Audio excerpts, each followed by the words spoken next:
Greetings, greetings, greetings. God bless you.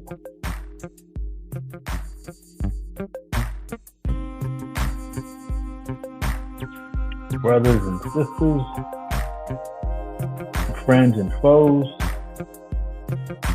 lovers and haters.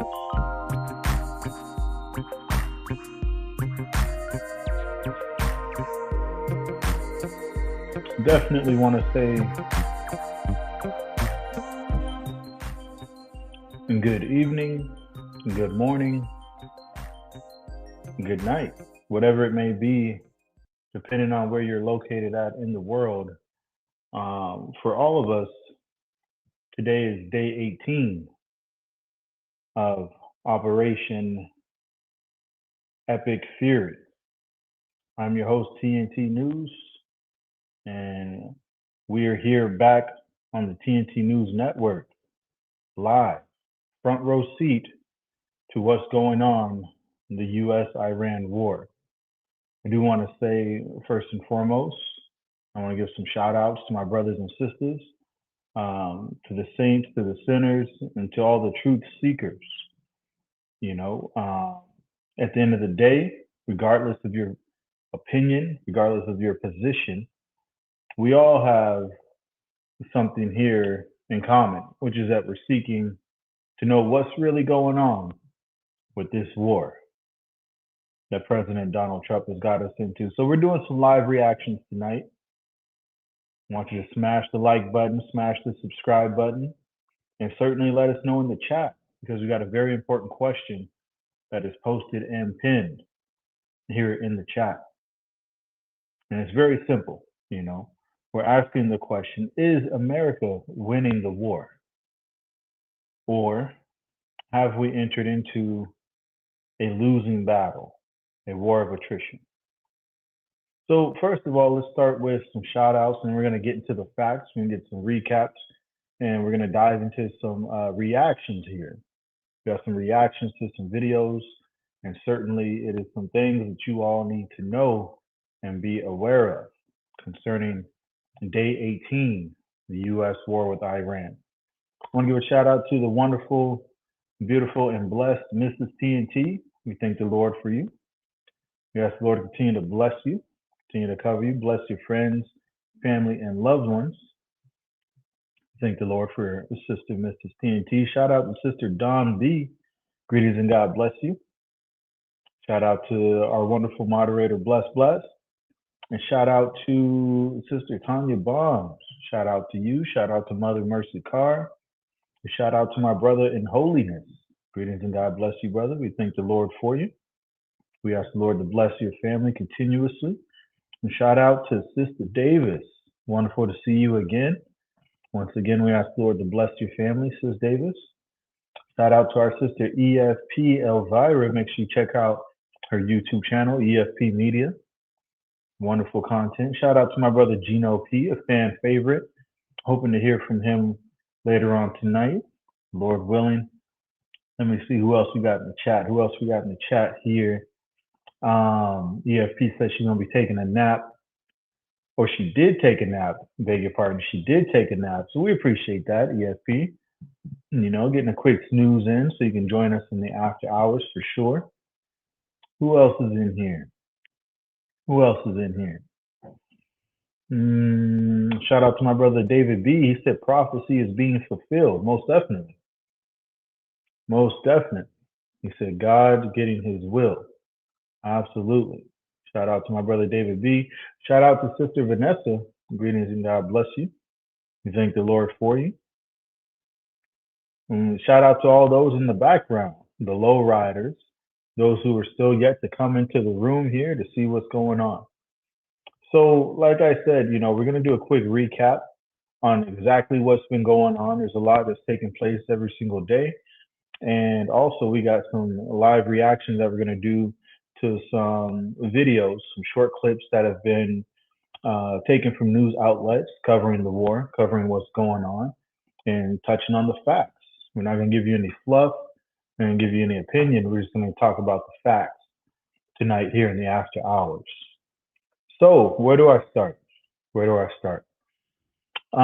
Operation Epic Fury. That's what it's called. U.S. and Israel have attacked Iran 18 days ago. Okay, they hit over 15,000 targets thus far.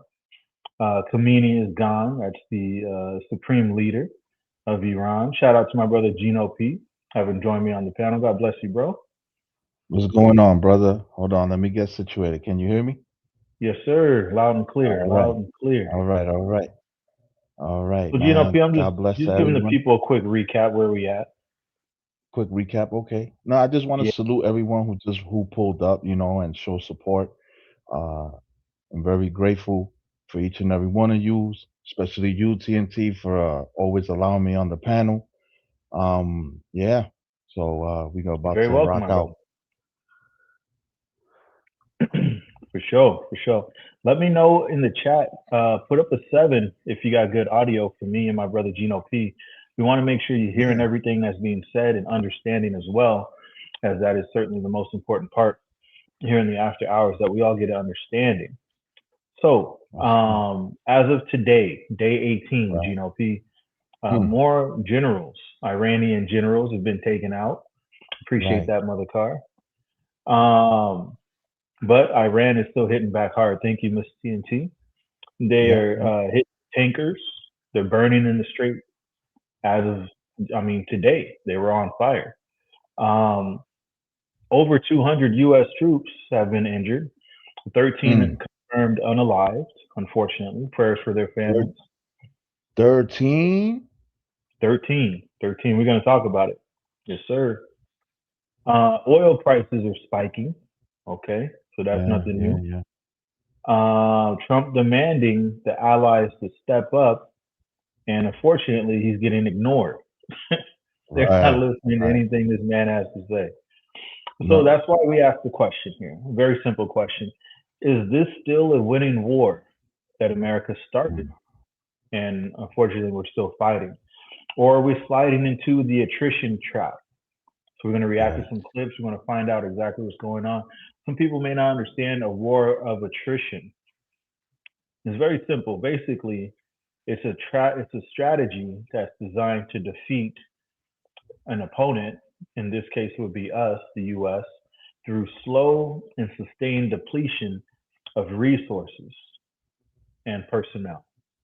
Yeah. So It even wears you. though, sorry, go ahead, Gino.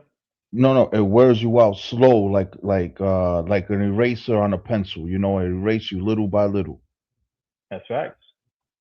That's little by facts. little. You know how the eraser gets wasted as time goes by. That's Yep, that's that's that's what happens in a war of attrition. You get wasted absolutely. like a And that's what like we're a seeing right pencil now eraser. because, it's supposed to be quick. It's supposed to be swift. Gino P. It's supposed to be in and out, done. Mm, yeah. But something went wrong. Something unexpected has happened. So we're going to hear about that today. I got some clips lined up. My brother Gino P got some clips lined up. Indeed, indeed. Um, let's get right And to it. TNT, Yes, sir. TNT, if I may, before we start, we're not political analysts. We're just brothers with opinions. That's it. Amen. Just like Amen. you, just like the television viewer, y'all got opinions. People in the chat got opinions. We're not political analysts. Don't think us as such. We're just brothers with opinions, and we're reacting to current events. That's a fact. Because I mean, at the end of the day, everybody's going to have opinion on what's going on in this war because we're all affected by it. You know. Right, Um, and so, with that being said, we also have to make sure that with us being affected by it, we're aware of what's going on, which is affecting everybody. And so right. that's where these clips come in right here, Gino P. So I'm gonna start with this first clip here. I mean, it speaks for itself. But essentially, Trump is pressuring NATO and other countries for assistance. And so let's listen here. Desperate to regain control, is Donald Trump blackmailing Washington's closest allies? And is it a sign of growing frustration within the White House as the U.S. military faces mounting setbacks? We are demanding that these countries come in and protect their own territory because it is their territory. It's the place from which they get their energy. And they should come and they should help us protect it. The once dominant U.S. Navy is now struggling against Iran's expanding influence, reportedly seeking to assemble a much larger coalition of nations just to keep vital oil shipping lanes open and secure. What began as a show of strength has now turned into a rapidly escalating confrontation, with the Iran war appearing to spiral far beyond President Trump's grasp. In a striking move, Trump has now resorted to threatening NATO partners, pressuring them to fall in line even as nervous European allies desperately distance themselves from any direct involvement. The United States continues to face growing domestic and international pressure as energy prices surge, driven by escalating tensions and supply disruptions amid the ongoing Iran conflict. President Donald Trump is stepping up efforts to push U.S. allies into backing Washington's stance, as he attempts to build an anti-Iran coalition in response to worsening instability in the Gulf. According to new intelligence reports, the White House may announce as early as this week the official formation of this coalition, highlighting the urgency of America's oil security concerns. Trump is reportedly calling for the creation of a broad international bloc tasked specifically with protecting global oil shipments navigating the highly contested Strait of Hormuz.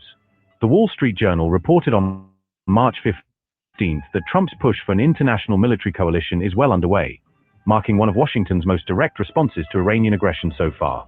Sources say the proposed coalition would take on the responsibility of escorting commercial vessels and oil tankers through the volatile waters of the Strait of Hormuz. The Strait of Hormuz, lying just off Iran's southern coast, remains a critical trade artery, channeling nearly one-fifth of the world's total oil shipments through its narrow passage. Hmm. So let me pause right there. Were you able to hear everything, Gino P? Yes, loud and clear. Okay, wonderful, wonderful. So let me pause right there. Um, I mean, because this is very different than when the war started. Very. Um, the U.S. Navy, it appears, is struggling, and Trump is trying to pressure, obviously, the allies. Um, and unfortunately, he's getting shut down. They're not responding to that pressure. And so, what this looks like from the outside, if everyone's just being honest, is that America is losing leverage. We're begging for help to keep the oil flowing while Iran shuts down the Strait of Hormuz. Is this the beginning of like a shift in the war again of attrition, where they're slowly but surely wearing out, the U.S. forces? Now he's asking for help, or is Trump playing 4D chess? Is he just smarter than the rest of us, and this is just part of his game plan? Gino P, let me know what's your reaction to this, brother. Well, the first reaction is NATO and the allies are not rejecting America. They're Mm, rejecting Trump. facts. They're rejecting Trump, right? It's not the people of America that they're rejecting. they're rejecting Trump and his policies in just 2026 alone, right? Venezuela, Greenland, uh, not wanting to help Ukraine as much as the United, what the European Union. I'm sorry, Right. the European Union, right? So it's a total no. And then on top of that, also another thing that I forgot, the tariffs, right? He Mm. was Yep. tariffing countries left and right? So this is a big no, a chance for the other countries to say, well, now you need our help. No, you know. So this is a big Yeah. no to Donald Trump. Definitely not looking good. I mean, No. if you start something and you're continuing to brag about how it's over, it's almost over. Oh, they're basically done. They're finished. And then you turn around the next day and you're like, hey, y'all gonna help, right? You know. Something looks a little different. Something looks a little bit off. But let me know in the Mhm. chat. Is this part of Donald Trump's master plan to fool everybody, or have things taken a shift? Unfortunately, um, to where now the U.S. is needing help securing the strait because of the ongoing economic toll that this war is taking on everybody Yeah. involved. th- There's a lot of good takes in the chat, but before you go to the chat and whatnot, that's why Hmm. in our two lives ago. That's why I told you. I said I'm gonna call Trump's bluff. He's not gonna do this Yeah, because is a hard mission.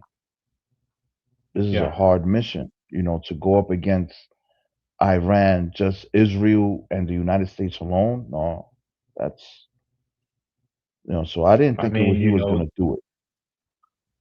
right, right. A lot of us were certainly hoping that he did not, start a war.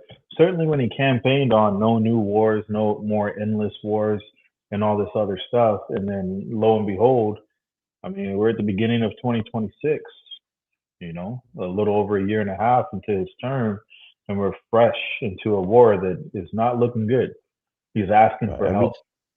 I said this moreover to you offline. I said every time that Epstein files get good, man, he goes nuts. He started That's fact. kidnapping people. He'll That's kidnap fact. someone, And a wife. like, Yeah. That's and a wife. he's kind of Every he's making a lot of moves here, and no, I'm not too sure this was a bad move, but yeah, there's a lot of good takes in the chat though. for sure. For sure. Let me read some of these chats real quick. We're gonna get to my brother Gino P's clip. He's got that queued up for us. Let me see where we at. Let me see where we at in the chat. I appreciate that, Sis Davis, for sure, supporting the channel. Hit the like button, y'all. Hit the like button. Yeah, Sis hit the Davis like says, button. head security. Smart, fully made up word, made a wise decision, um, and gave his resignation. And now Trump refers to him as weak. Okay, weak and wise. So she's saying, he smartfully and wisely decided to get out of um, being involved with this. And so maybe we'll Right. talk about that as well. We got some clips covering that as well. Absolutely, though, Sis Davis. Absolutely, that's looking a little different as well. Mrs. TNT says it's probably more than 13. They're lying, hiding a lot of things. We know that obviously the Yeah, truth is that's a not the that's a forefront. valid that's a valid Taking take. GDP. Oh Yeah, yeah, that's a valid take. for sure. I mean, every day we hear more and more U.S. soldiers are injured. Every day we hear more and more casualties. And so we're going to definitely get into a clip about that as well that explains exactly what happened when those soldiers lost their lives. Sister Vanessa, she said, no one is responding to Trump. Hmm. I mean, when you talk that way, very braggadociously, um, a lot of tough talk, right? Hey, you better make a deal with us, or bad Or things are else. going to happen, or else, Yeah, yeah, or right? else. So then you do the or else, and now you're saying, hey guys, I was just a playing. little help here. I was just playing with y'all. I was just playing. We could stop now. Mother Carr, she says that's why Donald Trump wanted to be a president, to do what he has started. Got my head hurting. Sister Bless says Trump lies so bad. Wow. I agree. Where are we at? Where are we at in the chat? Sis Davis was confirming John Kent, Chief of Security of Terrorism, had resigned. For sure. David B, he says war equals profit. Sorry, say again, Gino P? No, that's true. He resigned because he's not feeling this war, so he resigned. No. He said, well, we're going to hear exactly why in another clip, another reaction we're going to come up with. But that is an important thing to keep in mind. The Chief Security of Terrorism resigned during a war that is being fought against what Trump said was a place that harbors so much terrorism. So we're going to take a look at this. David B said war equals profit. He's enriching himself and his family. Wow. I've heard those. I've heard those allegations before. Yeah, I heard about that.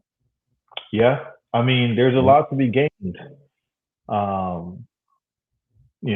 But unfortunately, the loss of life is the toll, and so obviously, for most of us, it's not worth it. Right. It's just not worth it. But to those people that play those types of games, that's all it really is another game. Sister Vanessa says Trump bit off more than he could chew. Uh-oh. And it might look that way for sure. Let me see here. Sis Davis says today Trump said he was going to take Cuba and do whatever he wants with Cuba. Just talking crazy as usual. Did you hear this, Gino P? I heard bits and pieces.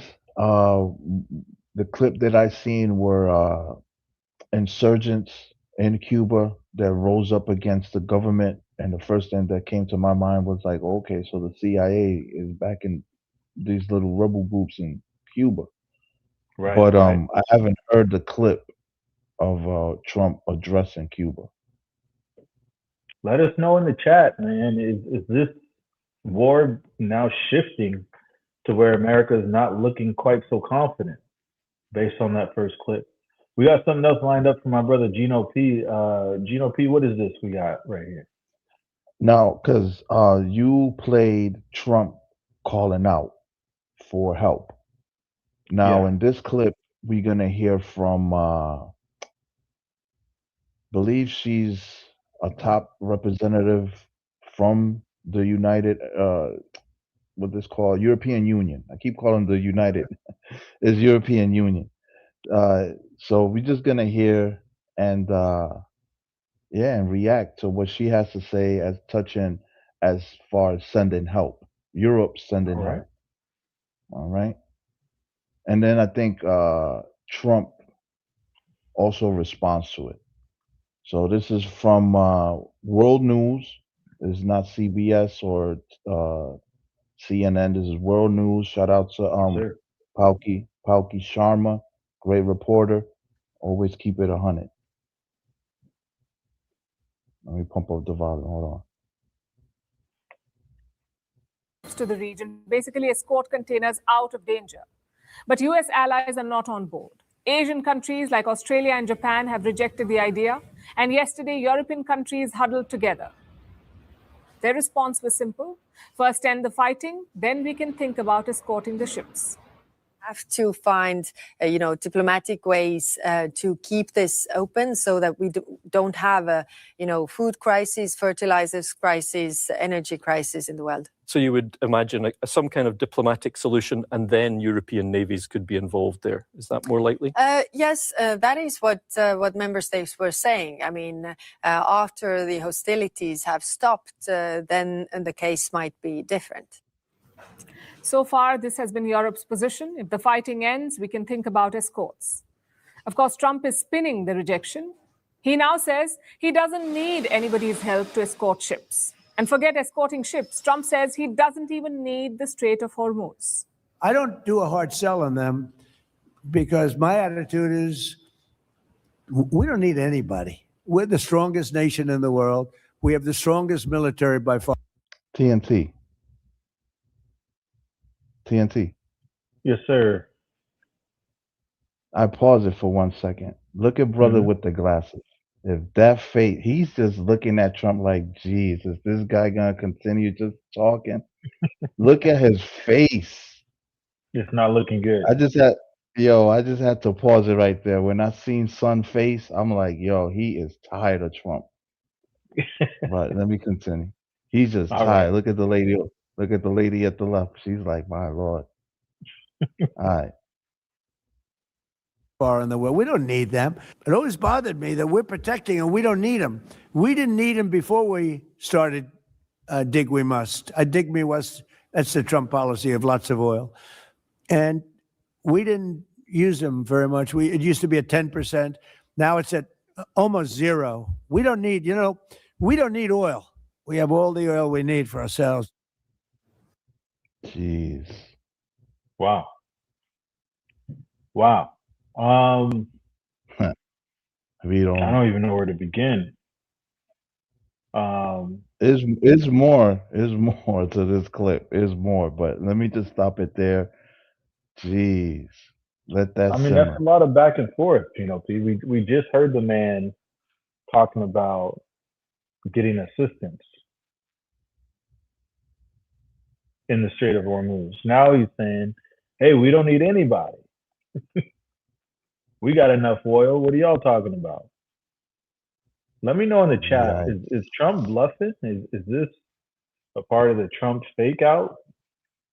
Or is he Where the Trump maybe supporters at?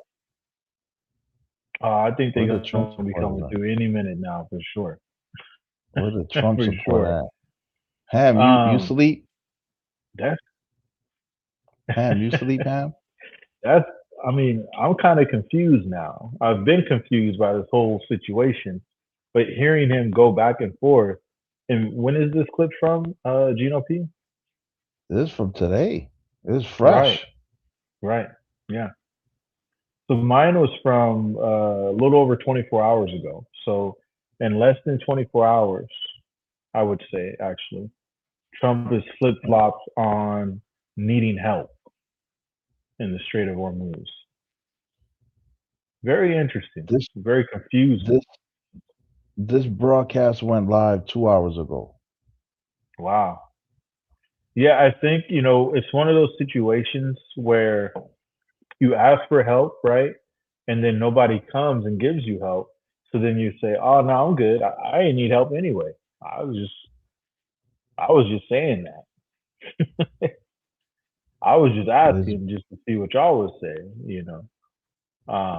That's kind of what it seems like. I mean, the whole it is coalition against bad. Iran, and then now saying, "Hey, we don't really need anybody." That's a No, we strong don't need about you. face. Crazy. We don't I'm need confused. anybody. Yeah, I'm I'm confused. confused. Like buddy with the glasses. That's a fact. I'm sure he That's was confused as well. Like, you just said, like the other day, you was we asking for need help, help. right? So,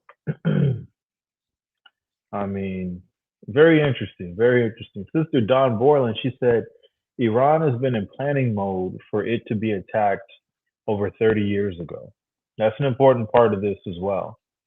The U.S., when you fight a war that you assume is going to be short and quick, right? You don't do a lot of reconnaissance. You don't do a lot of preparation, if you will, as opposed Right. to Iran, like Sister Don Borland, and we all know they've been preparing and expecting the U.S., Israel to strike them. They've been prepared. So, two very big differences in regards to how they approach this conflict. And And go ahead, and brother. they got friends. America don't got no friends. Iran Yeah, got Russia, China, North Korea. that's facts. That's facts. Ain't And got speaking on their no friends, friends. their friends are helping them out. They're not needing to call for help. Yeah, They're already there. they're not sending soldiers or nothing but bombs and money, and Right. they buying the Iranian oil. China's buying it all up, so because war costs. That's facts. Let me know in the chat, why is Trump asking for help and then saying he doesn't need anybody? Let me know what's going on here. He I'm a flip little flop. confused. Flip flop for sure. Sister Vanessa says America is not looking good in this war. That's a fact. That's a fact. She also says that the Canadian leader, she might be talking about their president, is it Trudeau? Trudeau, yeah, Trudeau. There you go. Right. I couldn't get his name. I was trying to think. She said in his interview that this war is all about or behind the Epstein files, just like you said, Gino P. Yeah, every time they get good, The man, he Epstein goes files. crazy. Something very right. That's facts. Don Borland, Trump said he'd be honored to take over Cuba. Do we support that? I mean, did he ask anybody here? He just doing what he want to do? What's going on here? What's going on? Let me see here. Vanessa said it's that kind of bragging that got us in trouble. That's facts.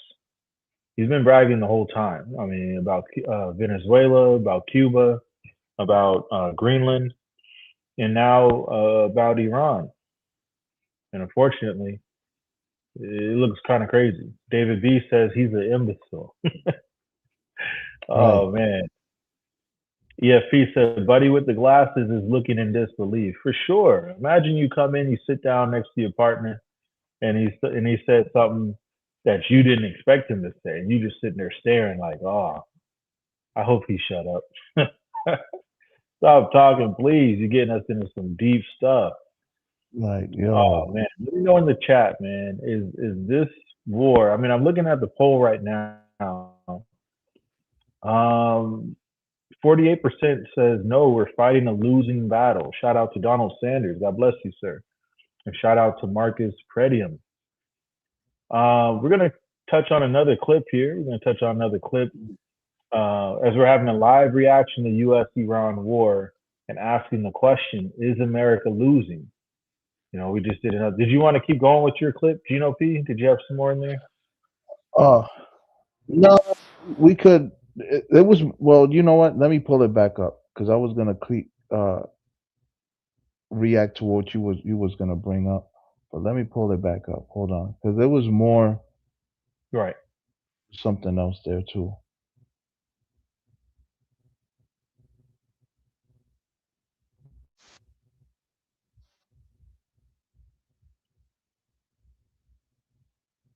All Well, right. you So we could got play this your clip. video while Okay. I think. So we got this. Yeah, I Here, think we have we have a lag. TNT. Let me log out and log back in. Hold on. okay. Take your time, brother. Take your Yeah, time. drop the link in the live chat, I got you. or is it pinned? Hold on, is it pinned? Yeah, no, it's been in the Yeah, chat, it's but let me pinned. It's know if you pinned. need it All right. again. I'll drop. No. It's As you pinned. It's know, pinned. My bad. My bad. no problem, brother. No problem. All right. So touching on this clip here, first one was from Hindustan Times. The last one Gino P had was from another international news outlet, right? So just to keep things fair, right? We want to get news from all over, right? In and outside of the U.S. So we got another clip lined up here.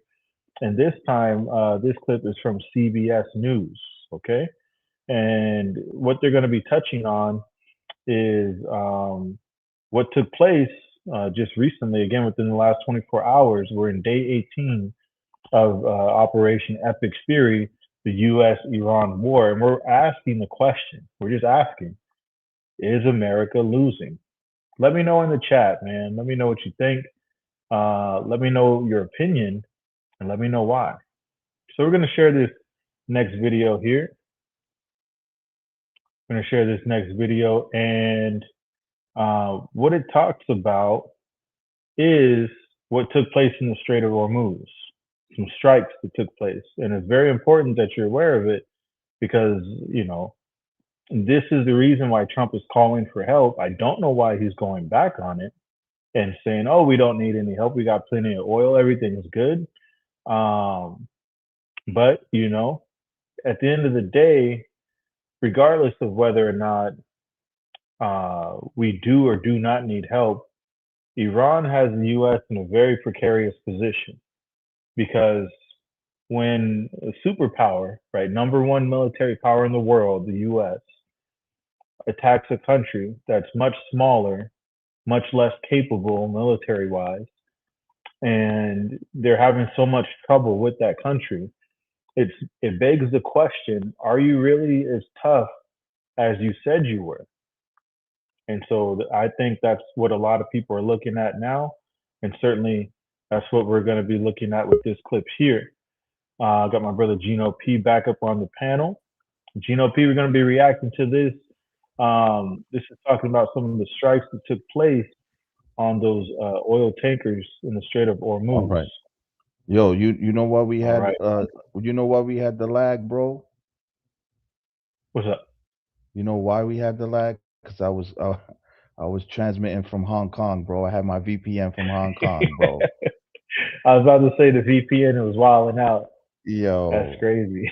I was coming. Hey, you gotta protect yourself on these YouTube streets, man. I don't want my IP all out there. I ain't mad at you, bro. I ain't mad at you. Yeah. All right, let's listen here from this report from CBS Evening News, and we're going to react here live. The U.S.-Iran war, asking the question: is America losing? Let's listen closely. The United Arab Emirates is positioned just across from Iran on the Persian Gulf, and tonight it's one of the many countries hoping the U.S. can reopen the nearby Strait of Hormuz, that vital passageway for oil. Senior foreign correspondent Imtiaz Tayeb is there. A U.S.-owned oil tanker targeted in the Strait of Hormuz, one of several attacked by Iran's Revolutionary Guard Corps. The devastation caused to the vessels, which can hold up to hundreds of millions of dollars worth of crude, was clear to see. Since the start of the U.S. and Israel's war with Iran just over 2 weeks ago, 500 tankers have been stuck in the strait, one of the world's most dangerous standoffs. As Iran intensifies its attacks on its Gulf neighbors, this strike on a fuel tank at Dubai's airport saw flights suspended at one of the world's busiest transport hubs. And this major hit on a large oil storage facility in the UAE's Fujairah saw it burn out of control. Qatar also hasn't been spared, showing Tehran's determination to target global energy. Dr. Majid, it's good to see you again. We met Majid al-Ansari, the advisor to the Qatari Prime Minister and Foreign Ministry spokesman in Doha. Will Qatar attack Iran? If it is war that the other party wants, if we have attacks coming into our country, we will defend ourselves. But today, Iran is also paying a price.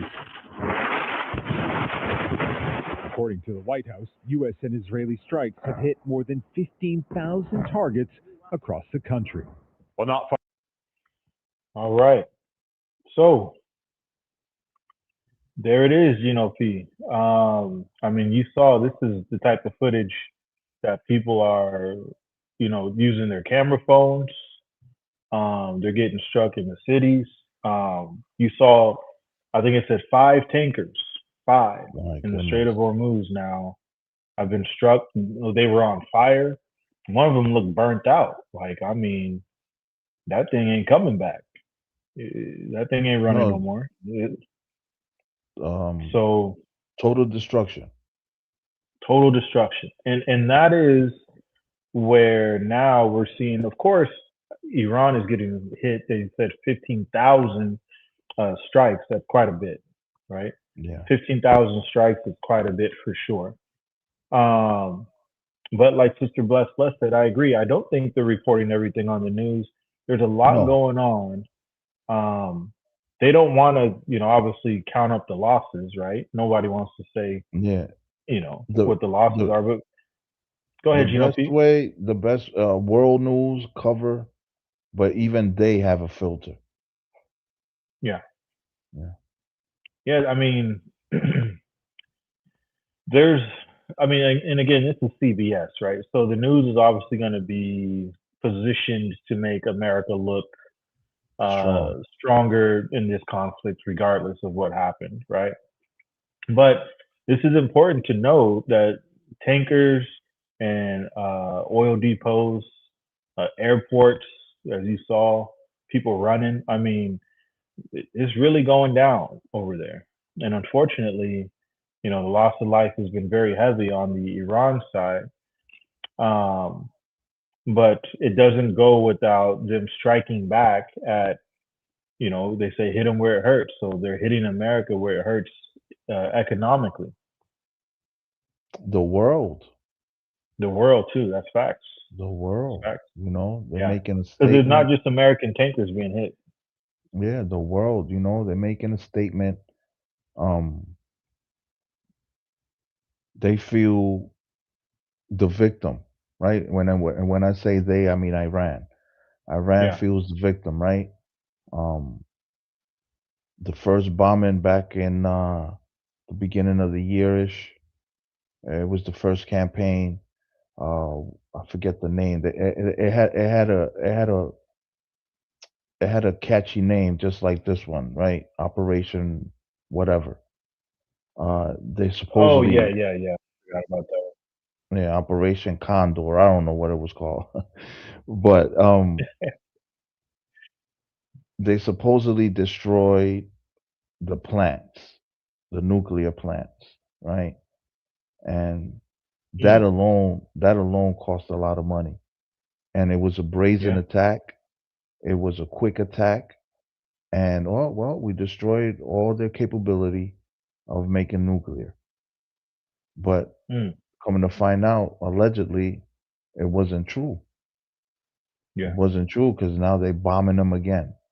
This time with Yeah. Israel, but Israel is not trying to get, you know, they have enough on their plate with Hezbollah and Hamas, and so it's just America by themselves.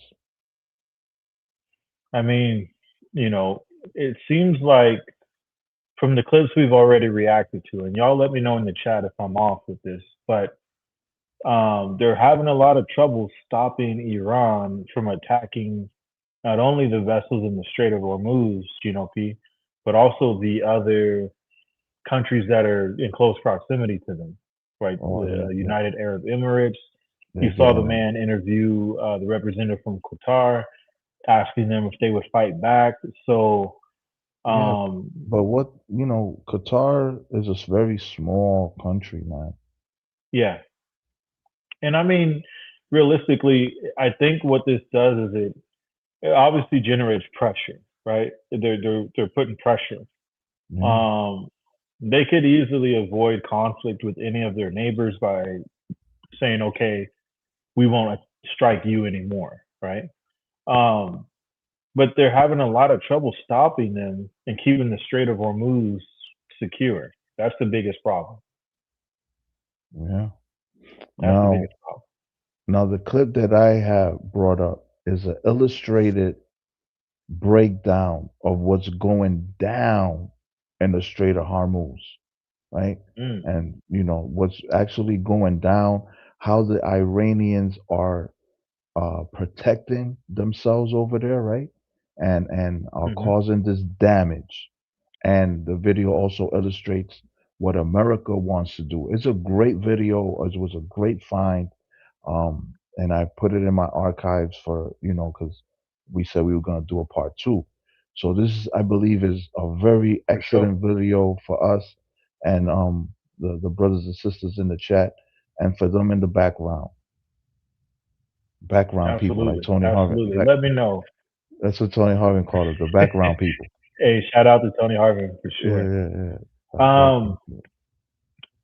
so we got another clip from our brother Gino P. You know, he Yeah, always comes through with hard hitting clips. This one here is going to break down exactly what's been going on in this conflict because it is yeah. sometimes hard and confusing to understand and to piece together when you're getting uh, news that is, you know, not always straightforward, right? Like we said, they're Right. not being honest, you know. One thing I want to do is take a moment, though, to say deep and sincere appreciation for my brother Donald Sanders. I appreciate you. Salute to you, my brother, for supporting the channel. We definitely appreciate that. We ask you to keep us in prayer, and certainly we ask the Lord to bless you and return that blessing, brother Donald Sanders. Shout out to you. Shout out to him, Sure. man. Shout out to Don. Let me see here. Shout out to Punchy. Take care. God bless. He said if drones hit LA container ship ports, it will trigger San Andreas Fault to a great earthquake. Wow. Wow. That's kind of scary. It is. Kind of scary, for sure. This whole situation is scary too, though. It is. And none of us voted. Hey, look, whether you voted for Trump or not, you didn't vote for war with Iran. I guarantee that.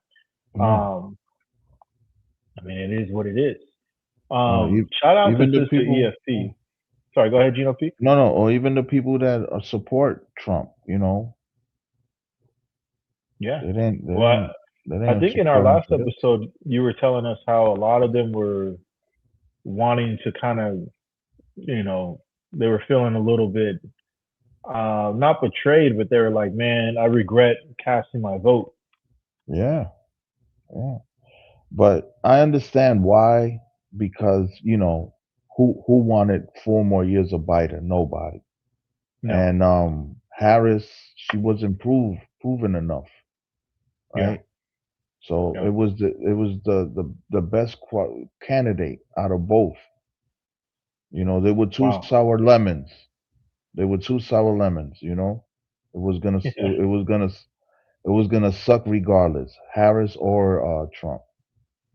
Yeah, that's facts. Now I want to give a quick shout out to Sister EFP. She had a very wonderful comment. She said, I appreciate content like this. Gives me understanding when the news can be confusing. Most definitely. Yeah. You know, I think that sometimes that's their goal. And so certainly our goal here is to make it very simple, break it down and to inform our brothers and sisters. Break it down. For sure. This Don Borland has a comment I want to cover real quick, Gino P, before we go to your clip. Sure. She says, you all are missing something though. Israel is calling the shots. That is why the U.S. attacks. What are your thoughts on that, Gino P? That's a great take from Sister Dawn. She's not alone. She's not alone. But on these YouTube streets, we gotta be careful with that word.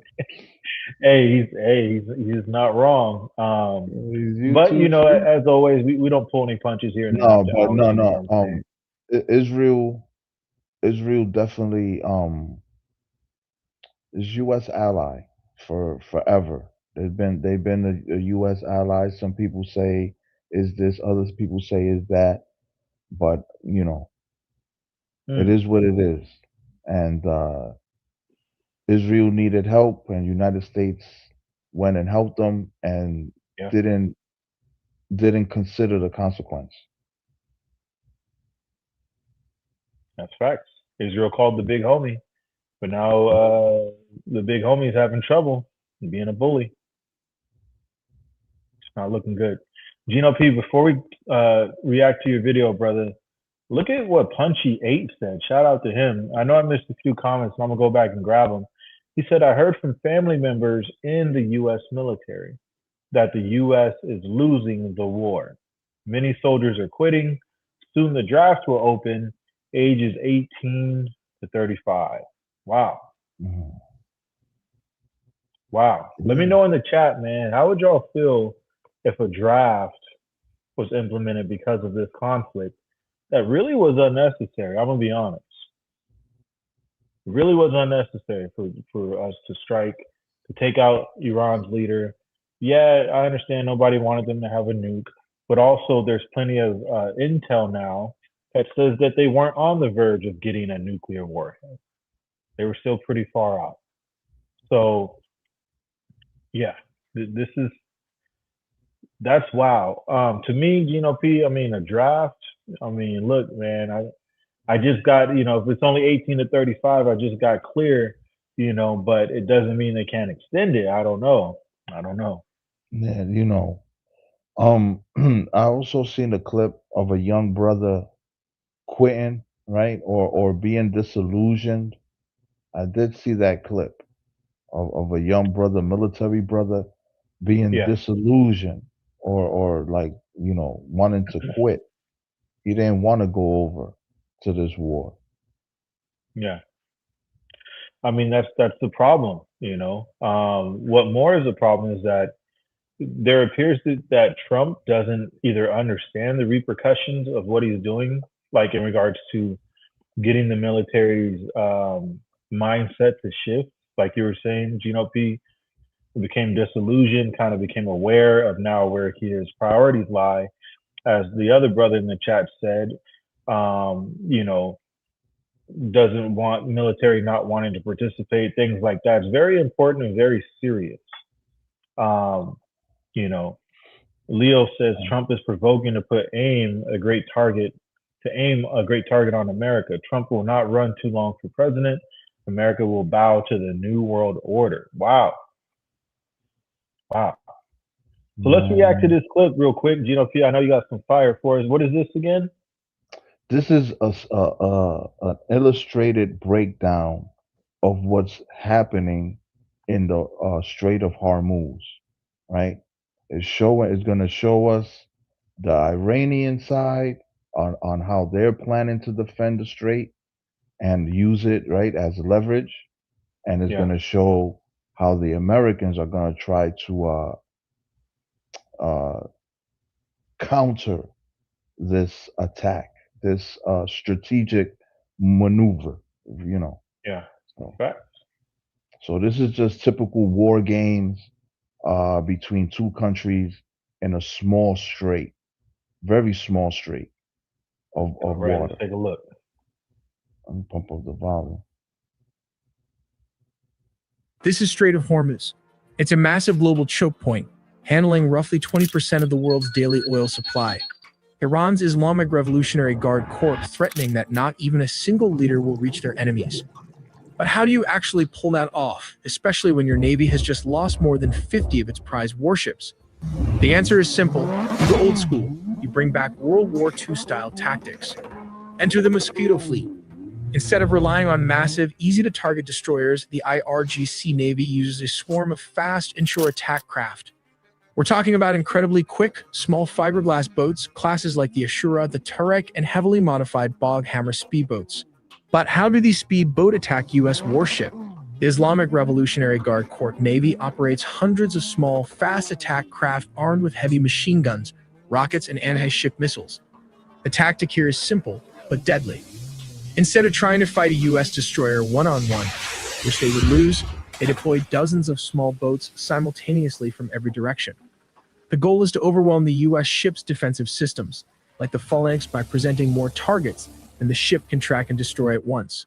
And they don't stop at military hardware. They actively deploy dual-use craft. To the untrained eye, these look like everyday fishing dhows or commercial trawlers, but underneath, they're secretly outfitted for covered military ops. So how exactly do these tiny boats deploy heavy naval mines? Since they are dedicated, large-scale mine layers, you won't find any high-tech, automated track systems here.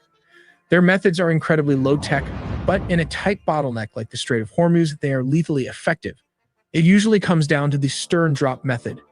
The mines are simply strapped to the back deck of a small boat.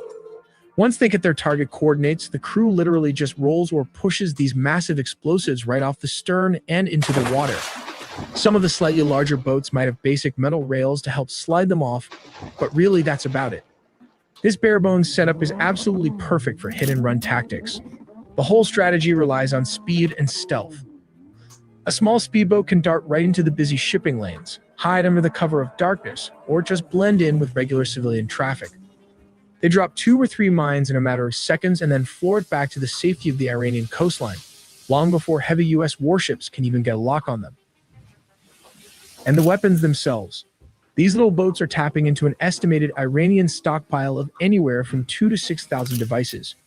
They drop everything from simple contact mines, which float near the surface and explode on impact, to advanced bottom mines.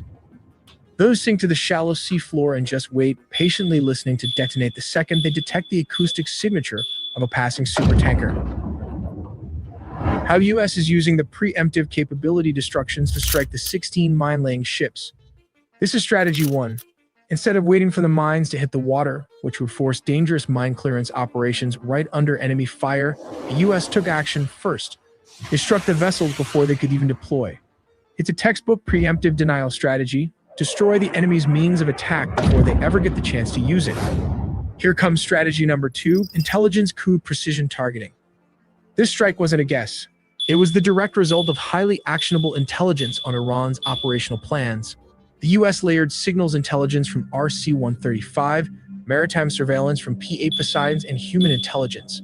This allowed them to pinpoint exactly which vessels were the mine layers, where they were parked, and exactly when they were most vulnerable. That brings us to strategy number 3, striking vessels while moored. Most of these targets were actually docked at the time of the attack. Hitting a stationary ship is infinitely easier, safer, and more precise than hunting down a moving target out on the open ocean. Plus, it completely eliminates the risk of a missed shot causing an unintended international incident in a heavily trafficked strait. Strategy number 4 is the dual target doctrine. By hitting both the mine-laying vessels and the mine storage facilities at the exact same time, the operation guaranteed that even if replacement boats were available, there wouldn't be any ordnance left to arm them. It's a layered approach designed to maximize the strategic impact of a single coordinated operation. The U.S. didn't just use one weapon, they threw the entire playbook at the Mosquito fleet. They used Hellfire missiles fired from drones against small boats, and launched long-range cruise missiles from Navy destroyers right off the coast. And to finish the job, heavy strategic command bombers dropped massive 2,000-pound GPS-guided bunker busters to completely wipe out the boats while they were still sitting in their storage facilities. Gino P. This is a good video, bro. The thing is, you know, now me watching it all the way, Iran's strategy is simple. Throw bombs in the water and dip. America has to go and do all this extra strategy 1, strategy 2, strategy 3, strategy 4. Yeah. You know, that's what I got from that video. Yeah. I mean, that's true. It's not a complicated playbook on Iran's side, right? Drive boat fast, put mines in water. But I understand what you're saying. It costs a lot of money, right, for them to preemptively strike or to do any kind of reconnaissance. And that's, again, part of that war of attrition, because we know it already is costing a lot of money for them to try to intercept some of the drones, the missiles, and things that are being fired by Iran. And I wanted to say real quick, GNP, correction to what I said earlier. It's 500 tankers that have been hit thus far. Yikes. 500. Yeah, that's a big number. I mean, that's a big number. That's man. a lot. That's a lot. You know. Man. Yeah, this is again, you know, this is very different than the way that Trump painted it at the beginning 18 days ago when he was striking, when he took out their leadership. His son is now in his position. Status quo is the same. And really, if we're being honest, to those in the chat, let me know your opinion. But what Trump has managed to do is rally Iran against America. So even if there were some that were, say, you know, against the regime, they're now looking at outside invasion or outside forces trying to whatever, you know, not trying to, but really unaliving a lot of their family, friends, and whatnot. That's something that will get everybody on the same side, for sure. For sure. Oh, yeah, they're going to bring them together, radicalize them more. Yeah, that's where we're at. So I'm going to do a couple of comments here. I got a wonderful video lined up. I appreciate that, my brother Gino P. How much longer do I have you? How many clips you got?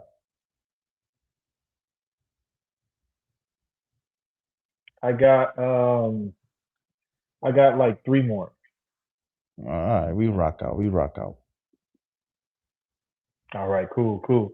So Punchy 8 says our power grid could go out just like Cuba. Russian has given Iran hacked information to take out the U.S. economy, and one hitting Los Angeles, California. Wow, Man, Lord forbid, man. absolutely. Punchy seems to have a lot of inside information. Shout out to him. Um, Let me see. I've seen a couple of comments that got skipped. I didn't want to skip anything, so I want to try to get those as quickly as I can. Let me see here. Leo Fernandez asked, "Have you heard about the laser weapon technology Trump mentioned?" I did. It was kind of like being positioned in a way like, "Oh, we got some new stuff about to roll out that y'all haven't heard about yet." The question, of course, that comes to mind is if everything is being effective and you're devastating them the same way you continue to tell us, why are you now looking for other methods? Just like why are you looking for other people to help you with the Strait of Hormuz? Why are you looking for different weapons to bring into the conflict if everything is going as planned? So it's something to think about. Brotherly Love, he said POTUS should admit himself to Bellevue insane asylum in New York City. Lord Jesus be our helper. You know, it's a good point. Lou Hawk says, how does North Korea fit in this threat equation? Should we eliminate those weapons also? Good point. He's saying, since we're the police of the earth. I understand what he's saying. And that was really what we were talking about, Gino P, in the last broadcast, right? You know, Is it right for America to tell everyone what they should have? this was Israel all day. It wasn't, Israel wanted to take out the Ayatollah. They thought that it would, you take cut the head off a snake, right? And the body will die. They thought that, but it didn't work. It didn't work in Venezuela neither. Right. What they didn't expect was that it was a 3-headed snake, right?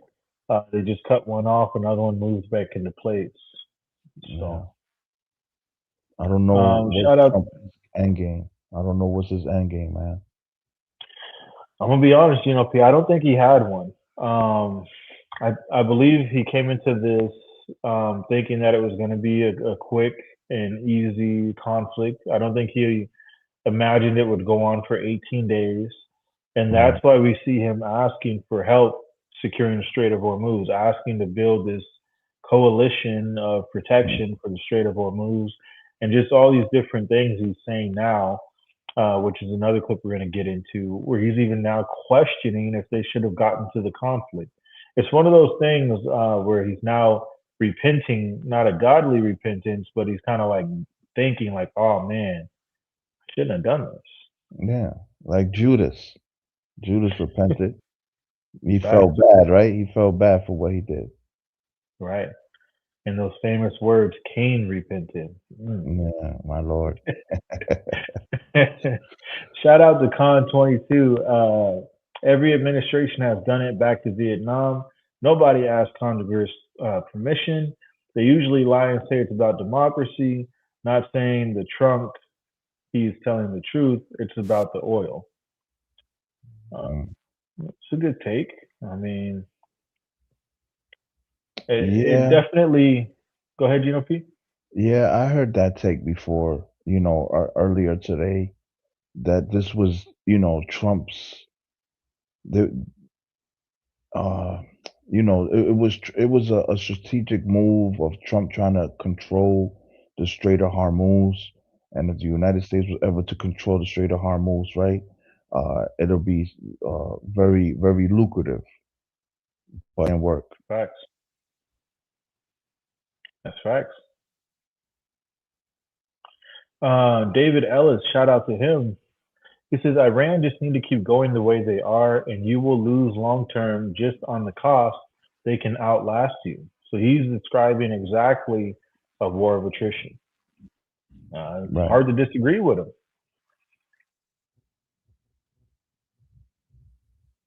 Hard to disagree. The Strait of Hormuz, the United States ships are outside of the Strait of Hormuz. They're outside the strait, I believe. Well, the clip that I played previously was where they were saying that a U.S. tanker had now been hit, and I think that's why it had made the headlines. Because normally, it would be other people's ships as the 500 that are being hit up, but now we're seeing that it's much more than just that. Much more than just that. Man, it's crazy. So let me see here in the comments. We got another video, Gino P. This is where Trump is questioning the involvement. Also, it touches on Joe Kent's resignation. Yeah. Yeah, I haven't heard this clip. Which one? The resignation or him questioning both? Both. Fair enough. Yeah, I haven't heard both. Fair enough. All right, let me see here where we at. This is from WION. Let me see their official name. Want to give a shout out to them, that they get credit, for their journalism and whatnot. Indeed. WION. This is more international news outlet here, of course.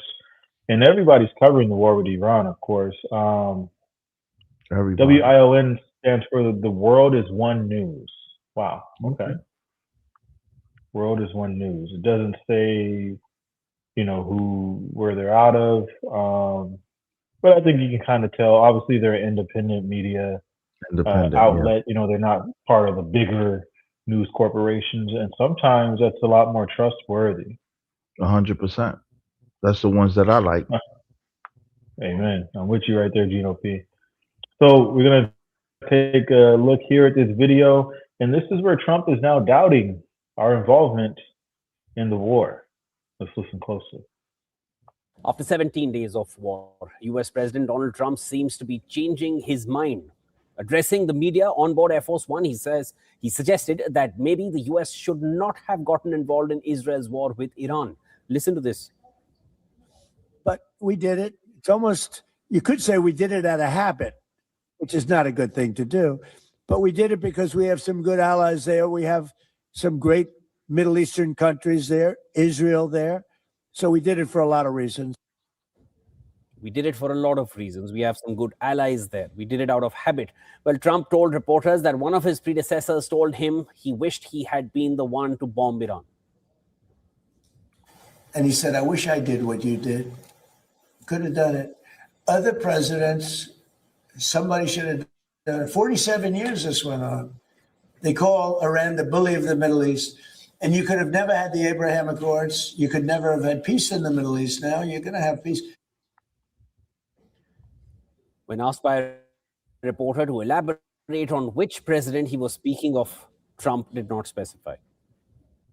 I just want to ask you about something very interesting that you said twice today. That you talked to another former president about the Iran strikes. Was it George W. Bush? No. Was it Bill Clinton? I don't want to say. But Trump further said that Iran's retaliatory strikes on neighboring countries hosting American military bases came as a surprise to Washington, claiming that no one had anticipated such a move. However, reports suggest the US president was warned that attacks on Iran could trigger against Gulf allies. Sources cited in the report said pre-war intelligence assessment did not say that Iran's response was a guarantee, but it certainly was on the list of outcomes. Over the past 2 weeks, Iranian drones and missiles have struck targets in the Gulf states that have included US military bases and an Emirates base hosting French troops, civilian structures, including hotels, airports, and energy facilities. Sources also said that Trump was told that Tehran will likely seek to close the Strait of Hormuz if attacked. Iran has halted almost all shipping through the Strait of Hormuz, through which 20% of oil supplies move, causing global energy prices to spike. All right. So, Gino P, hearing that from President Trump, again, there's so much confusion here, but it's something that I think a lot of people wouldn't have expected. Trump himself sounding doubtful now. Right. And then, of course, there's reports officially that the top counterterrorism guy had quit in protest of this war, which is pretty huge. What are your thoughts on that? First of all, his comments were just baloney. They were just straight baloney. No, he didn't speak to no other president. No other president wanted to bomb Iran. They would have done it, right? And just his comments as, oh, his habit. We have friends over there. It's just habit. It's just to let you know, right? He didn't think this through. If you have poor impulse control as a president, that's saying a lot. You got to know how to have, you got poor impulse control. Yeah, for sure. Saying that it was out of habit was kind of strange. I'm going to be honest with you. Out of habit? What? You used to bombing brown people? I mean, hey, that's a good question. That's a good question. Out of habit. Oh man, that is crazy. So let me know in the chat, what are your thoughts on this? Trump saying out of habit. Also, now we're hearing Trump say that he's doubtful we should have even gotten involved. Kind of late for that, in my opinion. But hey, I mean, you already then took out a bunch of people, ended a lot of lives. Now you're saying, nah, maybe it was a bad idea. Maybe it was a bad idea. Hey, Chaz Bright, we agree with you. Don't spam the chat, please.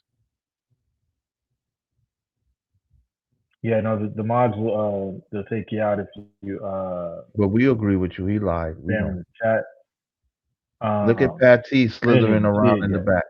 Pat T slithering around in the chat. Oh man. Well, you turn the lights on. Never mind. Let me go to the chat real quick, Gino P. This is an important clip because, again, you see Trump flip-flopping on this war, and we ask the question, why is that happening? Is something changing? Is America perhaps losing the war? We've seen a lot of hot takes, a lot of people saying, well, look, no, we're not winning. In fact, we're fighting a losing battle because we have entered into a war of attrition.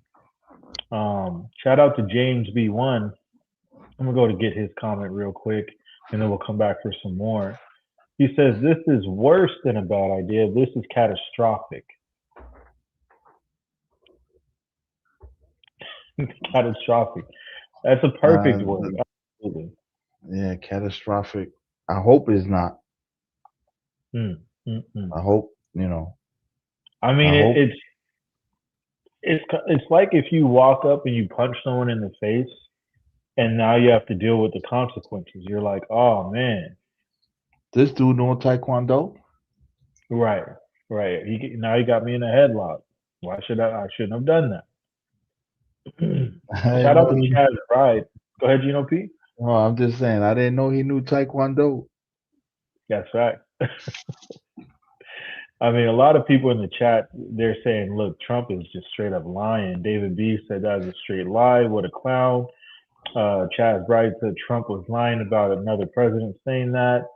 I think I said another one. That's cap. John B said he's a pathological liar. Let me know, Chad. Is Trump capping? Is Trump capping? Yeah, I mean, obviously, based on what we've heard already from these few clips, something's wrong already. Something's definitely wrong. You've been saying from the beginning how you're winning the war, how you're decimating them, how you're obliterating them, how this is going to be over in a few days. We're on day 18, folks. We're on day 18. And those people from Iran, the representatives, those who are in charge, they said they're prepared to fight as long as it takes. as long as it takes. Pat T said Trump is a Putin and Netanyahu puppet. I mean, you know, a lot of people feel that way, so understandable. Sis Davis says, as the saying goes, he wrote a check he couldn't cash. He's learning. He didn't think it through and counting up the cost or considering the consequences. To brother Gino P. What are your thoughts on that, brother?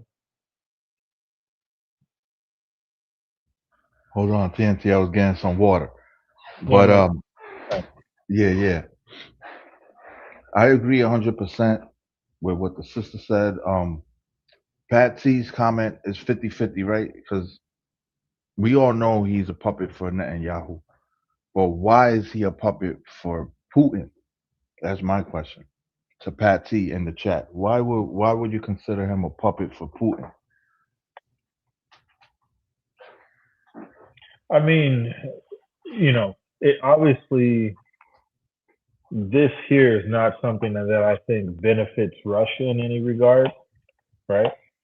Just to Like a see lot of people are America. saying, Well, they would love to see America, right? Suffer and well, right. that's a long line and a long list of people, right? P. I mean, that is a list that keeps growing and growing. The number of countries that would like to see America finally pay, right, for all the things that they've caused, all the policing of the world, if you will. Mother Carr says he's a compulsive liar, believing in his own lies and really thinking he's telling the truth. Wow. Hey, I agree, Mother Carr. I ain't mad at you. And so that's why I asked the question, is President Trump starting to regret going to war with Iran? Let me know in the chat. You heard it directly from his mouth. Is he just showboating? Is he playing the 4D chess? Is he smarter than the rest of us? Or is something else going on? Gino P, you got another clip for us, brother? Or are you out? No, I got another clip. Okay. I'm going to hit the This chat clip. up while you get ready. Sister Vanessa said things are not going as planned. That's a fact. That is a fact. I mean, that's probably hit the nail on the head right there for sure. Because again, when he started this war, he said this would be done in days, right? We're on day 18. Numerous amount of times he kept saying how it was pretty much over. They're decimated. They're finished. But now he's calling for help. Now we're talking about boots on the ground, talking about draft. I mean, what's really going on? Vanessa says Trump is doing what he does best, which is gaslight. Wow. Wow. James B11 says the Strait of Hormuz is closed until Iran says so. We'll be evicted from the entire Middle East now. Only way to stop this is to send 2 to 3 million soldiers in. Wow. What is your reaction to that, Gino P? It's true. That's gonna Wow. right because 2 to 3 million soldiers. That's what it's gonna take. It's gonna Wow. take It's gonna take that much. You know, it's gonna take that much for to take over Iran. Right? They gotta go and dismantle all leadership. I hear you. And that's the clip that I just brought up. I brought up the leadership situation in Iran. Touching on the I want to pause leadership. right before we play this clip. I appreciate that, Gino P. We're going to take a look at that. I want to greet Brother Michael, calling in from the East Coast. God bless you, Michael. How you doing?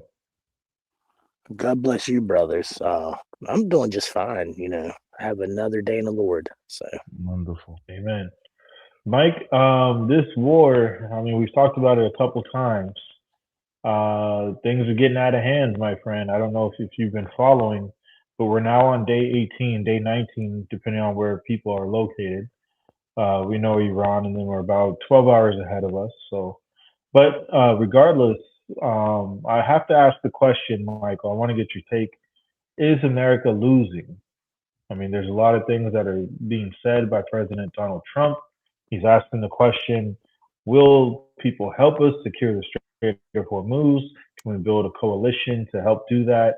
Will the allies jump in to help him? And should we have even been there in the first place? Let me know, Michael. What are your thoughts? Well, for one, it's kind of hard telling if we're winning or losing. For sure. I can't necessarily say. Second thing is that we have NATO, right? Okay, so Iran has the BRICS. Okay, that's Brazil, Russia, Iran, China, the BRICS nations. So NATO would be us, and they have BRICS. So obviously, he's going to ask for more people to join, because when you're talking about Iran and Russia are pretty much almost conjoined at the hip.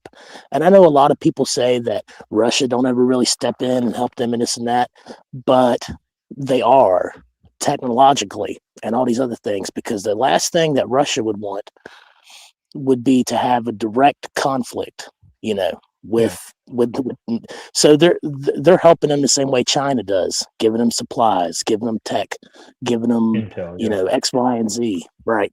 So to be honest, and I really hope I'm wrong, but what I think you're witnessing here is a long duration of war, a nasty one, probably a global one. Let me not to cut you off, brother. I want you to finish.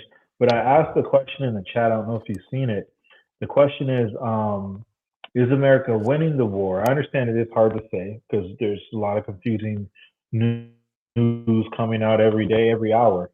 But the other part of that question, Michael, and then I'll let you continue, has the U.S. entered into a war of attrition?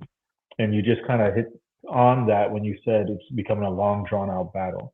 So go ahead and finish your thought, please. It is a long, drawn-out battle, and it has been probably since Russia annexed Crimea in 2014 or whenever that initially happened under Obama, because right there in the Ukraine is at Russia's doorstep. And if NATO has a foothold on Russia's doorstep, that's something that Russia's obviously not going to like. So you think about Taiwan, you think about the war with Iran, the war with Ukraine. Taiwan hasn't really exploded yet, necessarily, that I know of, hasn't really popped off. But what you're looking at is you're looking at major powers trying a power struggle. It's just a power struggle between basically two alliances, almost, I guess you would say, because you got to remember the BRICS nations are very powerful. It's not like Iran.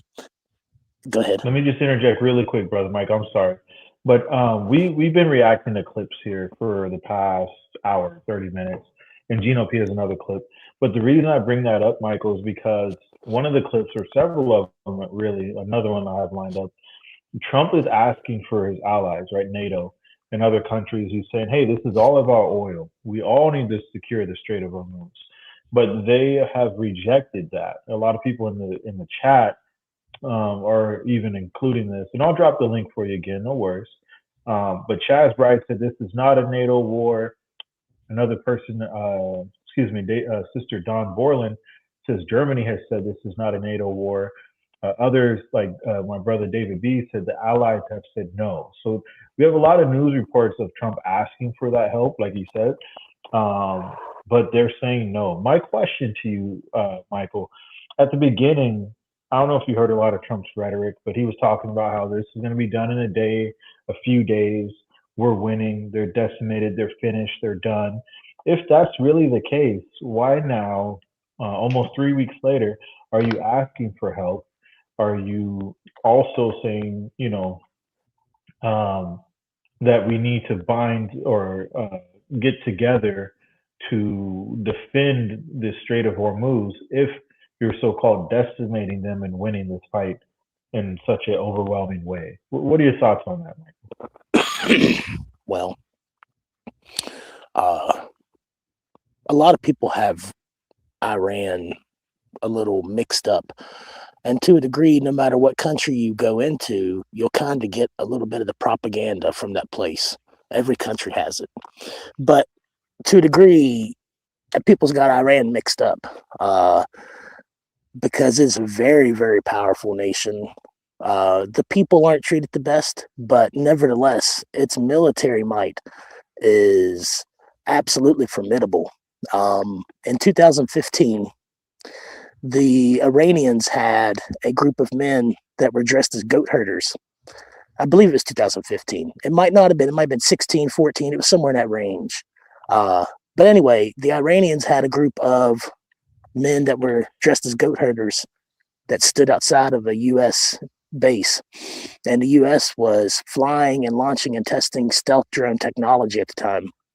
And they actually hacked into that drones, one drone at least, that they were flying, and they landed it remotely at one of their air bases. So, you know, when you're talking about Iran, you're talking about a tech savvy nation, just like China and all of them. You're also talking about, I mean, obviously, you look at the fighting tactics of all the proxies that Iran has, Hezbollah, Hamas, the Houthis, all of them are excellent tunnelers, okay? So when you're talking about Iran, you're talking about a military infrastructure underground that you could blow up the whole entire surface probably of Iran and probably not even touch a lot of their underground, you know, things that they have. And also, technically, everybody talks about nuclear weapons, and they sound scary and everything. But I can assure you that there are worse weapons than nuclear weapons. People don't talk about that stuff because if they did, people would be very, very scared to actually know what kind of weapons people could, you know, utilize. Like, for instance, biological chemical weapons. Those are probably worse than nuclear weapons. You know, there's also neutrino bombs, there's hydrogen bombs, you know, there's various space-based weaponry that probably might wind up being deployed at some point. As of right now, I don't think that they've done that. But the whole thing is that if Iran was this backwoods pushover country, why would the United States let them say death to America, death to Israel, death to America, death to Israel for so many years? And you look at every other country that the United States has kind of like directly been involved with since 79. Now, the thing is that the United States felt like they could take that regime and not have too much trouble. They would have just took them. They wouldn't do deals. They wouldn't, you know, not interfere in some way or another in their government or whatever. But since 79, Iran's not really had too much. I mean, obviously they've had like assassinations from like Mossad and, you know, all these different agencies. But, you know, for the most part, everybody's been kind of trying to make deals with Iran. And that's because they're so powerful, you know. But you couldn't tell people that necessarily because, for one, it would be a morale, like a hit to the morale, and people would, you know, be a little bit more skeptical and all these things. But at the end of the day, it's, like I said, it's probably going to be a major drawn out war. It'll probably start exactly how you're seeing it start now on the seas, and then it'll transfer probably into, you know, other methods. But I think it'll be a giant naval battle sporadically because, like I said, you're talking about Iran, you're talking about China, you're talking about Russia, you're talking about all the BRICS nations, and NATO wouldn't openly join that war or that effort in Iran because the article where it says that attack against one NATO country is an attack against them all. So there's a lot of people that's very squeamish and skeptical about jumping into this thing. And to a degree, they should be. Don't jump into it half cocked, because it's a very serious issue, and nobody ever really gives Iran credit for being a basically military superpower. The U.S. and all these Western countries just constantly say, "Oh, we've got the best tech, we've got this, we've got that." Well, like he was saying on day one, and all these days they were done, they were finished. We destroyed this much of their Air Force, we've destroyed this much of their Navy, but how are they still landing precision strikes in all these places? If that were the case, they don't necessarily need a Navy. Let me say this just real quick, Michael, and then we're going to jump to the clip from my brother Gino P. You made a good point about biological warfare, and certainly, it does, have a very high threat level to everybody. In that regard, biological warfare is more, I would say, slower, right, for the loss of life. Not to mean that it's any less horrible, but as my brother David B said, biological weapons are dangerous, but nuclear weapons are on another level, because that's more immediate, right, loss of life, and then there's the fallout and all the other parts of that. I'm not any kind of nuclear biologist or physicist, so I don't know all of that, the ins and outs. But what I'm saying is more of a immediate loss of life, possibly, than biological warfare. Would you agree? Up front, initially, yes. Right, up front. Yeah. Biological I mean, not to say warfare, that overall, but yeah. Yeah, because biological warfare would be almost an extinction level event. A nuclear war, you might have a nuclear winter. That might be true, and the planet might go through some things, but they quit calling them atom bombs because they're not necessarily splitting just the whole atom anymore. They're splitting the nucleus of a atom. So they actually went for, so that actually makes it, and I know a lot of people might disagree, but that actually makes it a little bit less long lasting, like, radiation effects. Because an atom bomb, where you're splitting it as a whole, it's much more, it just leaves a trail of radiation much longer. That's almost like a nuclear reactor. But a nuclear weapon's different, because we haven't actually had a deployment of a nuclear weapon, and nobody's ever actually been able to see the effects of them and what they can really do. So really, it's all a speculation as to what they're actually capable of, because we haven't really seen it. It's not like we've seen it, in Nagasaki and Hiroshima. Well, that's it's a hot take, Michael. A lot of people, agreeing with you, a lot of people pushing back.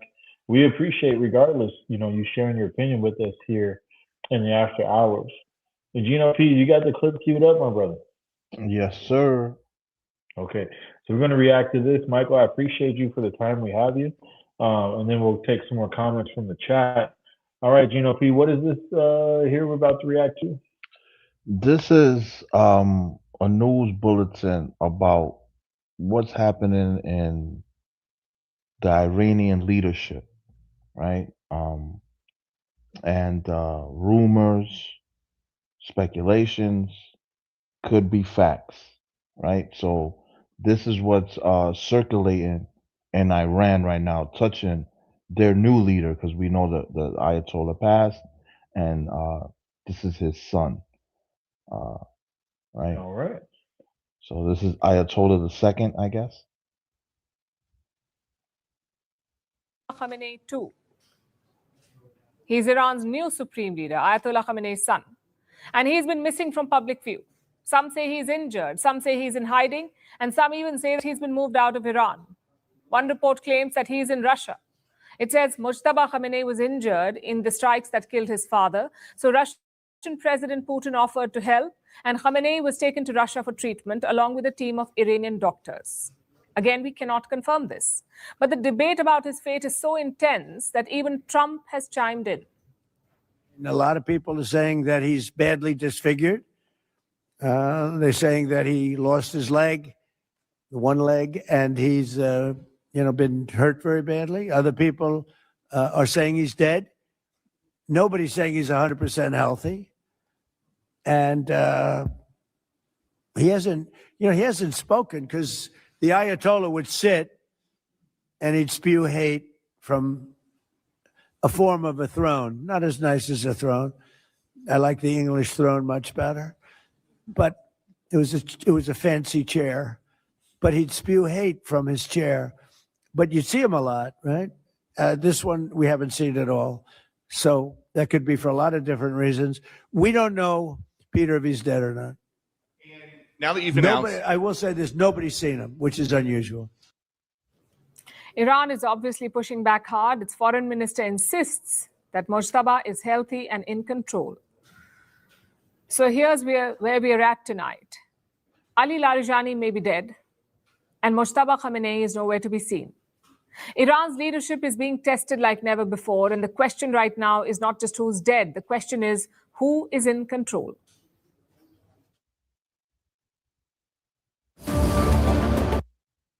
And let's just go into clips of the bombardment of the Gulf states. But yeah, very riveting. Who's in control? Those are good questions. They're getting bombed. They're getting bombed a lot. There's also another aspect, and that's a religious aspect, because the Ayatollah Ali Khamenei wasn't necessarily like the supreme political leader because they had a president. He was the supreme leader of the whole entire Shiite Muslim world. So that's a whole nother can of worms of itself. So I mean, that's a good point, Michael. And I think at the end of the day,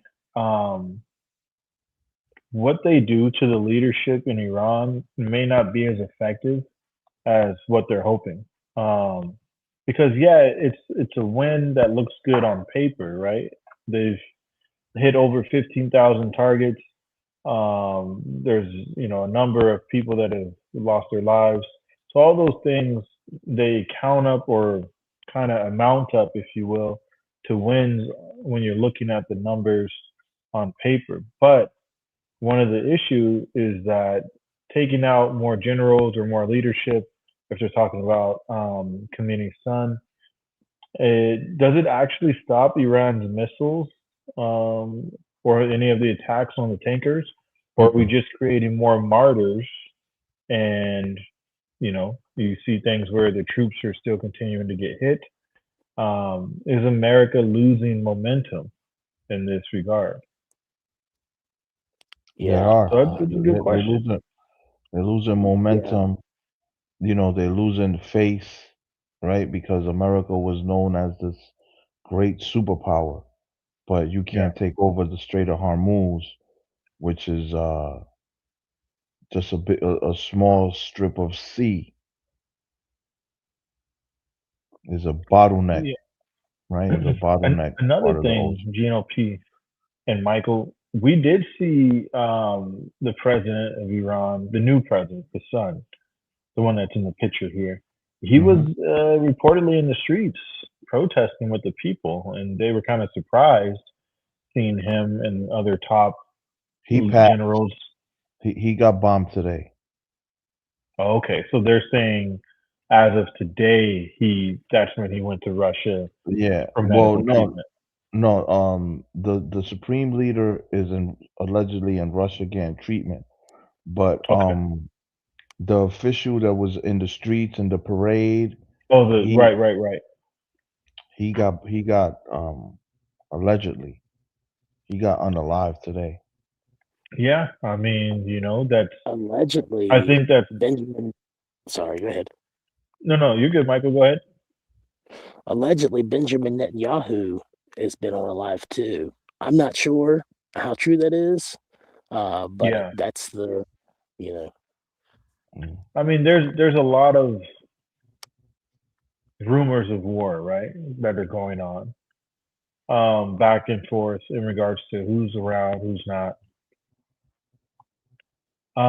But that's my point. Is in the case of Iran, we see that even taking out their supreme leader didn't accomplish what Trump and Israel and whoever is advising them thought that it would accomplish. They thought, oh, the people would rise up and take over and change the regime and things of that nature. That's what they were telling them to do. They didn't do that at all. In fact, they, obviously were happy when his son got selected. I'll say not elected, but selected. James B11 or B1, excuse me, says no, they didn't bomb the president. And I mean, there's going to be conflicting reports. That's one of the issues with what they call the fog of war, if you will, which is that things are not always very clear, right? I do want to play this clip here while I have my brothers on panel. This is a very important clip because it showcases some of the loss that they're not expressly telling us in regards to the United States and the casualties that we are taking, and I use the we loosely, but that we are taking in regards to Iran striking back. People are wondering, how is it that there's 200 or more service members that are injured? How is it that there's, this number of service members that have been unalived? And so we're going to watch this clip here from another international news outlet, the Times of India, I believe. Times of India, covering the Iran war. And let's listen here closely. We'll do a reaction to this video, and I'm going to get right to your comments in the chat. Let me know, man, as you hit the like button. Hit the like button in the chat to let me know, is America losing this war? Is President Trump starting to regret going to war with Iran? Do you think we're winning? Go ahead, cast your vote. If you think we're fighting a losing battle, let me know. And if you just simply don't know, well, that's what we're here to help. Shed some light on that. Let's listen and watch closely this clip here where we get an official report of what happened to some U.S. service members.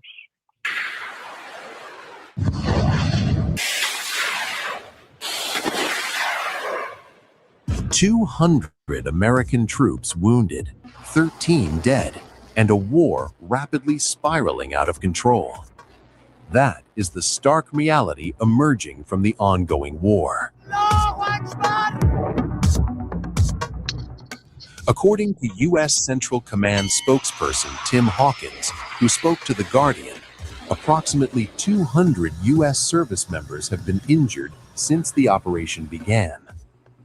Hawkins stated that while the vast majority of injuries are minor, around 180 troops have already returned to duty, offering a partial picture of the battlefield impact.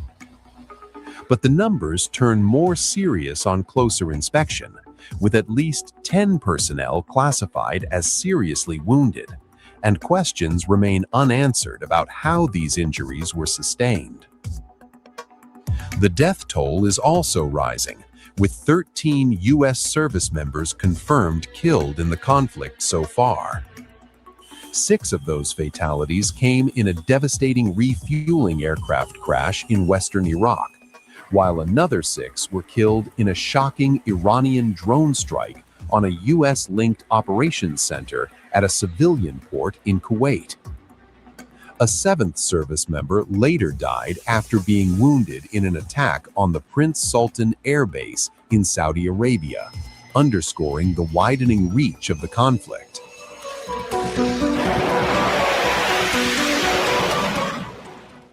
Beyond American losses, the regional toll is staggering, with over 1,300 Iranians reported dead, alongside civilian casualties in Lebanon and Israel. As the conflict intensifies, global fears are mounting over the Strait of Hormuz, a critical oil artery now under threat, with potential consequences for energy markets worldwide.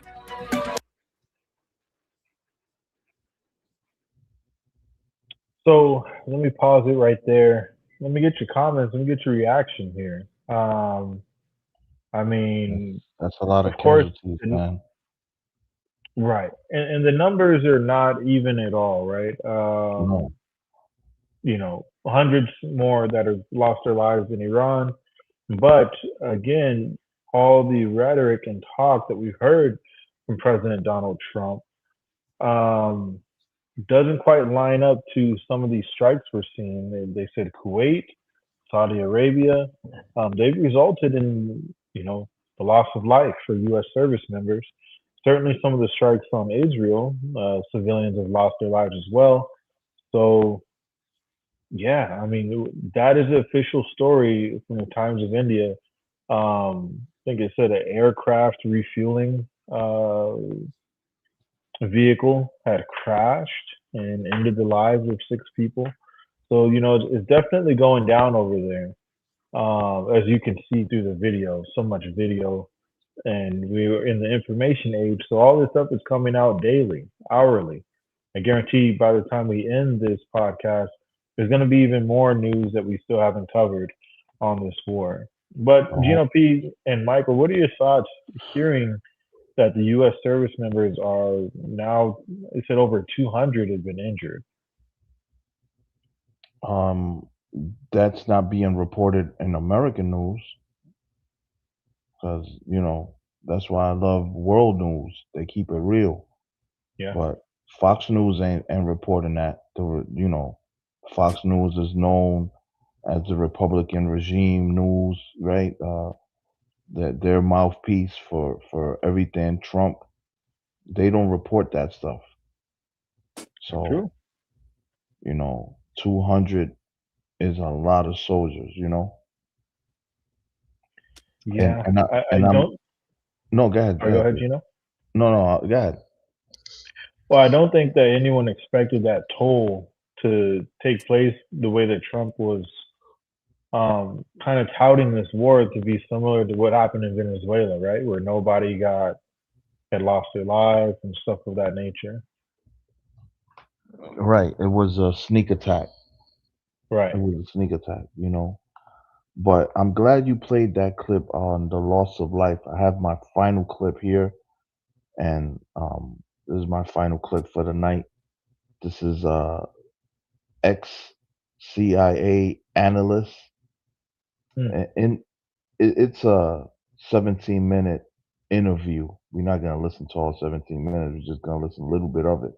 But in this interview, he's asking Trump to surrender, which is, you know, Wow. a hard ask. But Wow. yeah. So I'm gonna get a couple comments. We're gonna go right to my brother Gino P's video. Michael, what are your thoughts? What's your reaction to hearing about some of the costs that the U.S. is taking? Realistically, I would say that number is higher than 200. Realistically, it might even be at the 1,000 mark or higher. I'm not sure. Right. Maybe not dead, but they've hit too many targets.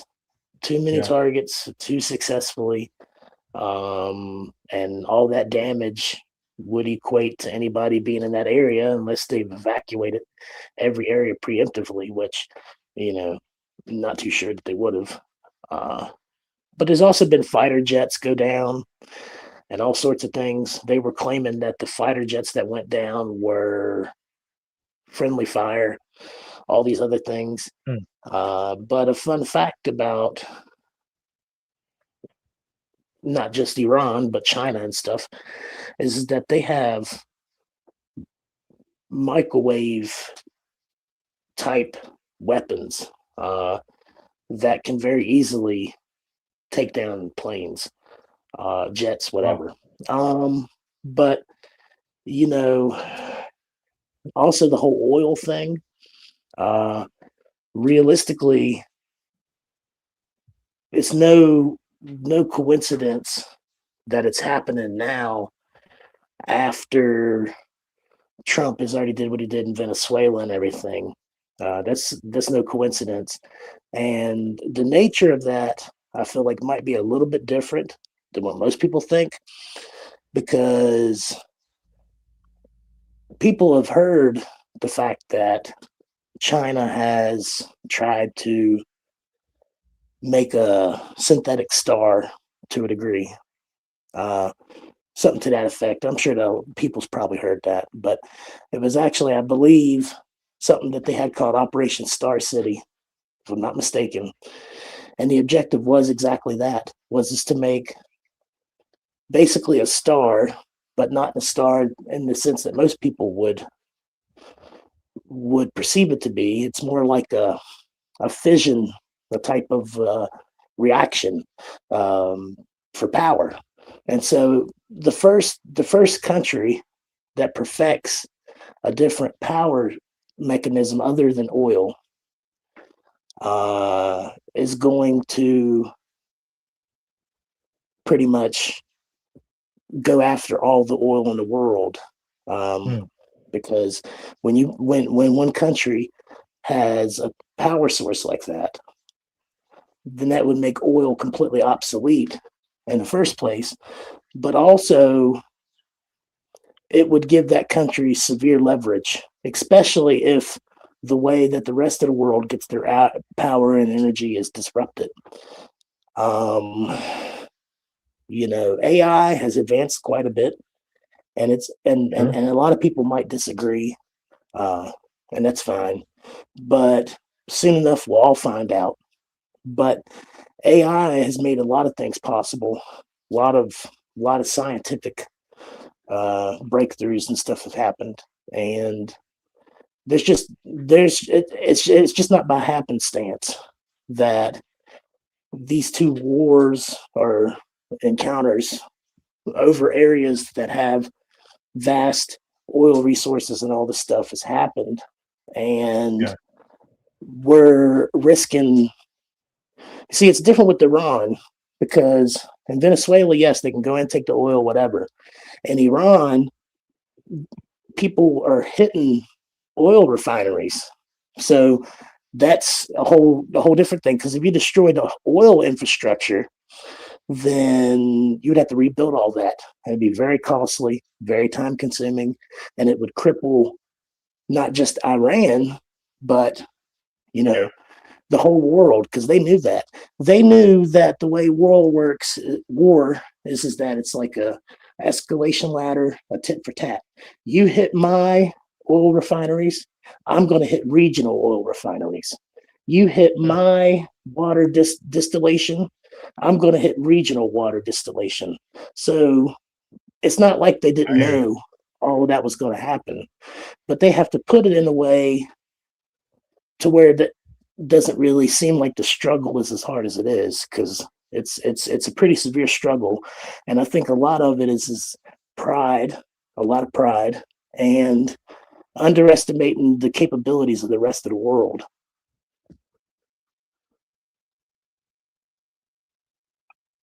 Fair enough, Michael. And I think, a lot of what you said, the tit for tat, is what we're seeing going back and forth, where, the strikes on Iran is striking the tankers. Over 500 now that have been hit in the Strait of Hormuz. And so we're going to take a couple of these comments and go to my brother Gino P's video, his last reaction video. Hang tight, Gino P. Let me see here. I had a couple comments I wanted to touch on. Michael S. says Fox News is controlled opposition. Wow.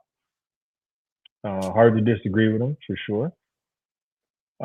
D-Man says America is winning. Okay. Juice MC said, we are winning at what cost?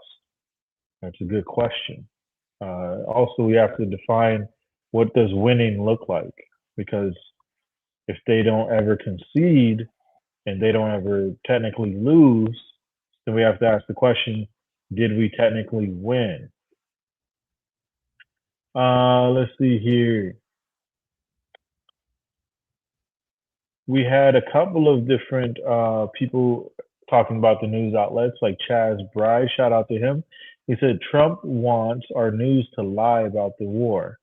And that's in the regard, I agree with what Michael said in regards to the toll, the amount of damage that the U.S. has taken, and also probably Israel, is largely not being reported. I agree with that for sure. Because they don't want that to happen, or in regards to be known to people, because it's kind of like propaganda, right? Look how much we're winning. Look how much they're losing. Look how they're not winning. Look how we're not losing. So that all is to kind of play a game, if you will, with the fog of war and kind of confuse. But, realistically, they know what's happening. And so do a lot of us. David B says, you're right, to Sister Bless. The major news programs haven't reported anything about it. That's facts.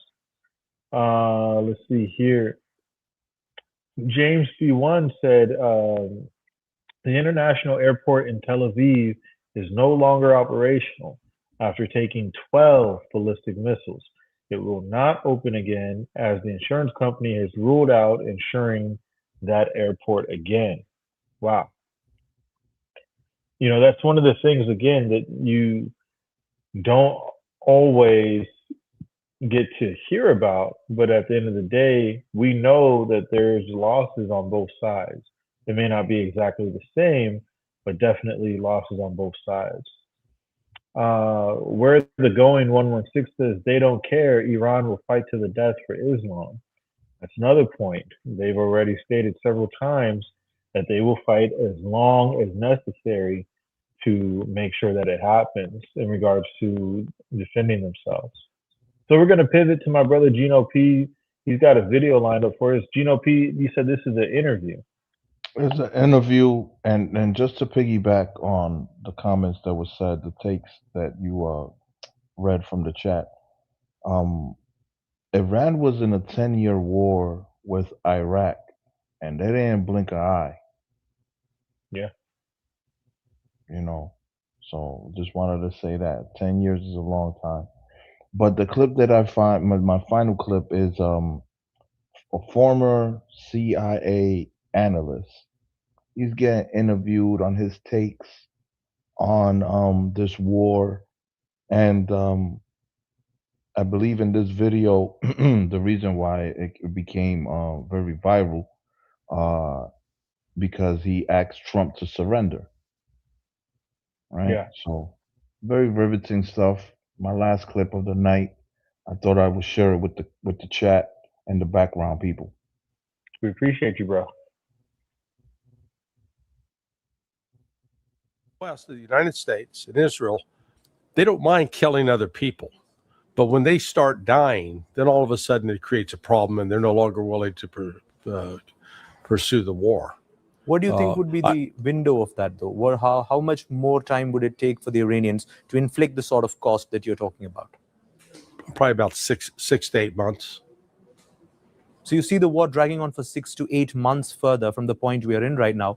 Are you confident that the Iranians have the sort of military capabilities? Because we've seen their missile launches and their drone launches come down significantly. Well, no, you actually haven't. I mean, you've heard the Western spin that they've destroyed so many that Iran's shooting less. The reality is Iran's shooting less because of they've had success in taking out American air defense systems and Israeli air defense systems. And the Americans and Israelis are running out, if they haven't already depleted their stores of PAC-3 missiles for the Patriots and the THAAD missiles. When you go back and look at the production of those, they've been very, very scant. Total of 900 THAADs were produced since 2007. So it's not like they're sitting on a gigantic store of these. And the same with the PAC-3 missiles. They were down when this war started. Total inventory of those missiles was down probably around 2,400. And just to do the math, they fire 2 of those at least for every inbound missile. So that means that they could withstand 1,200 missile attacks. already Iran has fired well over 800 missiles. And then we're not even talking about previous the losses from the previous 12-day war last June. So no, Iran has an ample supply. It's the United States and Israel that are running out of of the air defense missiles anyway. I'm assuming that the numbers that you've just said would ideally be known to the US intelligence and security establishment as well. So was this a case of President Trump simply ignoring them, or was this a case of perhaps advisors in his inner circle just giving him the wrong bit of advice? It could be either. I think it's more likely, it would appear, that Trump just chose to ignore the information. This is not some top secret information. You can do the math yourself. But just go online, look at the U.S. defense budget, how many Patriot missiles, for example, were produced starting in 2015. They show the numbers come out to be between 100 and 300 from 2015 through 2020. So I can do basic math. I took the higher number. I took 300. So let's say they did 1,800 as opposed to 600.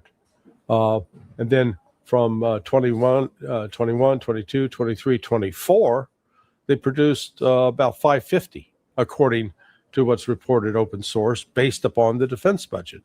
Okay, that's 2,200.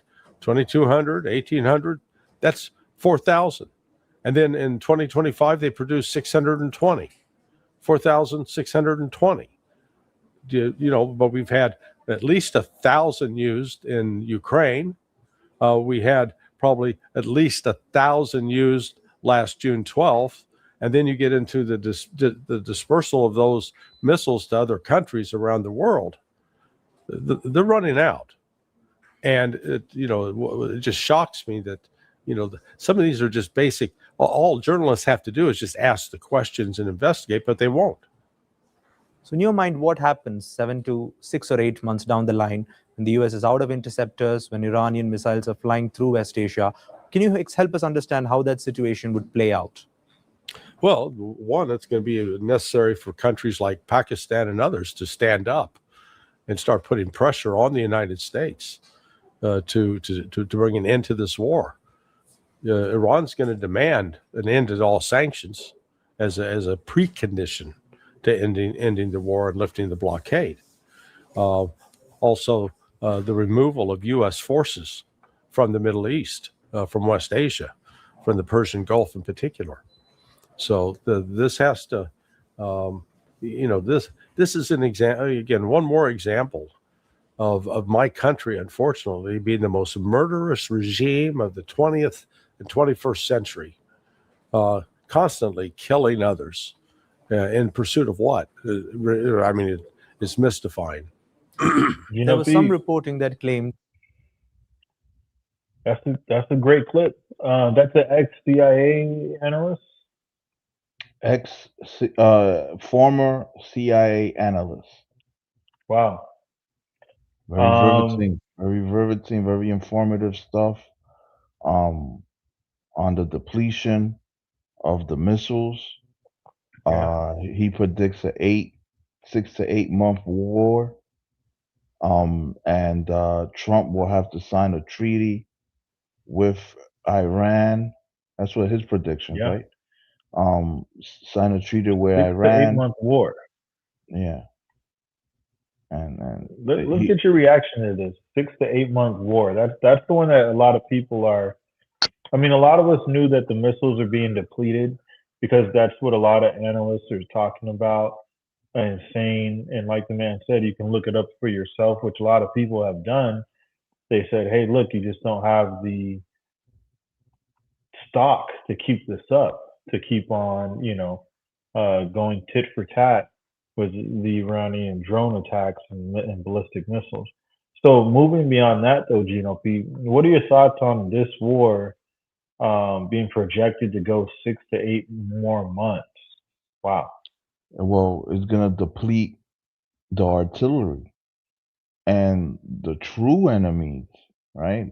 China, Russia, North Korea, they sitting back and they watching all, because it's going to take years for the coffers to get filled again. Yeah. Years. It takes years for you to make 1,000 missiles. We make 1,000 missiles in a week. That's a good point. You know, so this was P saying we got other enemies that are watching us fire off all of our ammo and kind of waiting, right? Waiting for the right moment, perhaps. Gino P, what do you think gas prices are going to be like? What do you think the economy is going to be like in 6 to 8 months of this war? I don't even want to fathom it. I don't. Me neither, bro. I can't. Yeah. I mean, that's. Sorry. Go ahead, Michael. What are your thoughts on this? Well, to be honest, and it's just my opinion, and I could be wrong, and I hope I'm wrong, but I'd say 6 to 8 months is an understatement. I'd say more like 10, 15, 20 years. No. I mean, no. You gotta check it out. The battlefield is changing because the US and all these countries and stuff, yes, they have missiles, but they also, all of them have secret classified things that they haven't had to employ yet. So let's say, for instance, instead of having to use a bunch of missiles to intercept something, let's say that they have laser defense grids, things that are more stationary where they can protect an area and it just be like a dome of protection. Now, I know a lot of people might disagree with me, but when you're talking about Iran, you're talking about Russia's buddy, like maybe even more so, a little closer to Russia than China is. And Russia has already. Good. No, I agree. I'm agreeing with you. Russia's already. I don't said know about closer Iran, than China, but definitely close ally. Russia's already said that Iran is a red line. They said that a while ago. Now, they're not going to let this continue to keep going, especially with the United States already supplying Ukraine with missiles and all this stuff. And now they're really starting to threaten one of their closest allies.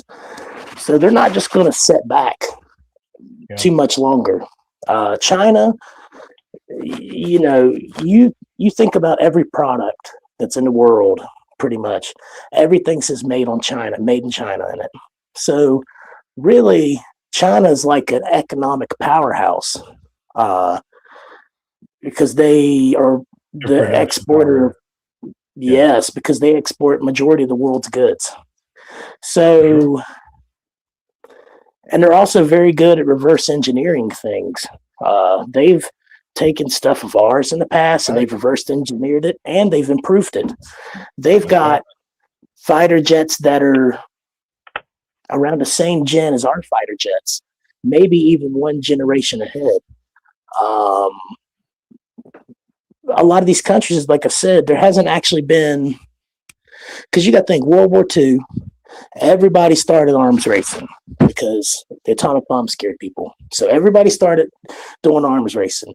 Everybody started doing secret projects. Everybody started having classified things they were doing, The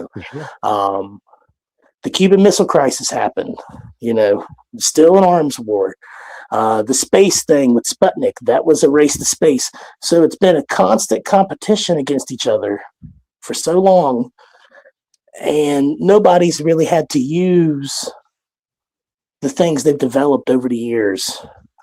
Like, for instance, Russia has a dead man's hand, and they've talked about it, that it's a remote. Wait a minute. What does that mean? It's basically a protocol that was set up shortly after the Soviet Union fell as the Soviet Union. And it's basically a kill switch that says that if something significant happens and they're losing or they lose, that it's basically a doomsday thing. I did hear that, Michael. You're right. Yeah. That is like a policy Right. So that or whatever. right. And so that's what I'm saying, because you got to think the airstrikes and all that stuff is only going to be good for so long. The next step is like actual physical boots on the ground, platoons of people fighting each other. So now you're talking about a bigger war, because it's not just going to be one country launching remotely from another country. It's going to be countries fighting physically. So I think it'll be a much longer war than 6-7 months. I mean, so Gino P and Michael, let me say this. I agree with what Michael's saying, only if we look at certain things. I want you to consider, my brother Gino P. I know you got to go, but just this last thing here. The Iraq War lasted for nearly 9 years, right? War in Afghanistan lasted for 20 years, the longest war in American history. And those were significantly different in regards to the leverage and the allies, right, that Iran has.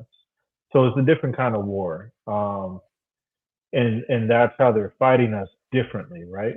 And so I think it is it could be likely that unless, something happens that no one is expecting, like Trump, Sister Dawn says, Trump has too much pride to raise the white flag. He doesn't care what happens to America. Unless somehow he gets some sense and concedes in a way, bows out in a way, which of course we don't see that happening. But if something like that drastic doesn't happen from one or two sides, then yeah, this could drag out for a very long time. Because again, Gino P, that's the war of attrition, is to drag it out. And because that makes it a losing battle for us. And of course, for those who are allies to our enemy, a winning battle by proxy, because now the number one superpower is slowly but surely, they're being diminished of their position as number one superpower. And so I certainly hope not. But there's other people in the chat. And of course, we heard Michael say, but it could definitely drag out for years. We hope not. We pray not. But again, we were in Iraq for close to 9 years. We fought Afghanistan for over 20 years. So it's not absolutely impossible for that to happen. It's just something that we're hoping doesn't, because we're already feeling the effects of this war, right? And it's day 18 economically at the pump, and the world economics, not just U.S., they're feeling the effects of this war 18 days in. So, yeah, for it to drag out even to 18 months, it's hard for any of us to imagine what the prices will be at the pump, how that may affect other things like imports and whatnot. I mean, there's different things that gets transported import wise that are being affected in regards to the time frame. Those tankers and different types of ships having to take different routes than they would have, and then basically a traffic jam. If you have other traffic going to the place where they weren't before, it slows down the traffic that was normally there, right? So that's what's happening. And yeah, it's hard for us to imagine this going on for even 1 year, much less 8 years, 9 years, 10 years, or 20. And so certainly we'll keep in prayer that that doesn't happen. Gino P, I know you're getting ready to knock off, my brother. I've got a couple more clips. Did you have any final thoughts? Or are you going to stick around? No, I have final thoughts because I got to wake up early. But I appreciate that, brother. My final thoughts is this. I don't think it'll last years, right? This war. It could last months, right? But and the difference between Iraq, you mentioned Iraq, Afghanistan. The blockade of the Strait of Hormuz, that's gonna be a pressure on Trump and the administration to stop the war. Pressure from whom? From NATO, from European Union, right? They're gonna cry out, as we seen the clip earlier, right? The European Union wants to fix this diplomatically, and I believe that's what's gonna happen, right? He's gonna have to turn into Trump Taco once again, right? And go back on his word. Trump always caves, right? It's Trump Taco. So yeah, and another piece of pressure, or another part of pressure, is the midterms. The midterms, right? He don't want to lose the House. He don't want to lose the Congress, right? You don't want to lose that. And so, to me, maybe I'm just wishing out loud, right? I don't think it's gonna last. Uh, it might last months. Allegedly, this is a 4-week operation. Trump said that it'll be over in 4 weeks. What week we in? Week 3? Yeah, we're closing week 3. In about 3 days, it'll be at the 3 weeks long. Yeah, so it's a 4-week operation, Hmm. 4 to 5 week operation. I So hear you. let's see what happens. America has the firepower to open up the Strait of Hormuz. It's just going to cost a lot of lives.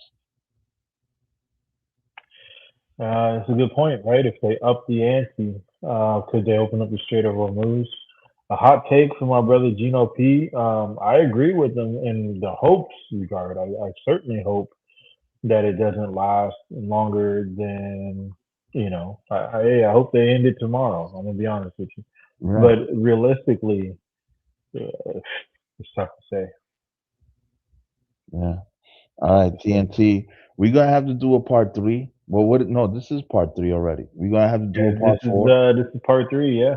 Yeah, we're gonna have to do a part 4 because this ain't, there's gonna be more information that's gonna come out earlier tomorrow. There's gonna be more information come out tomorrow.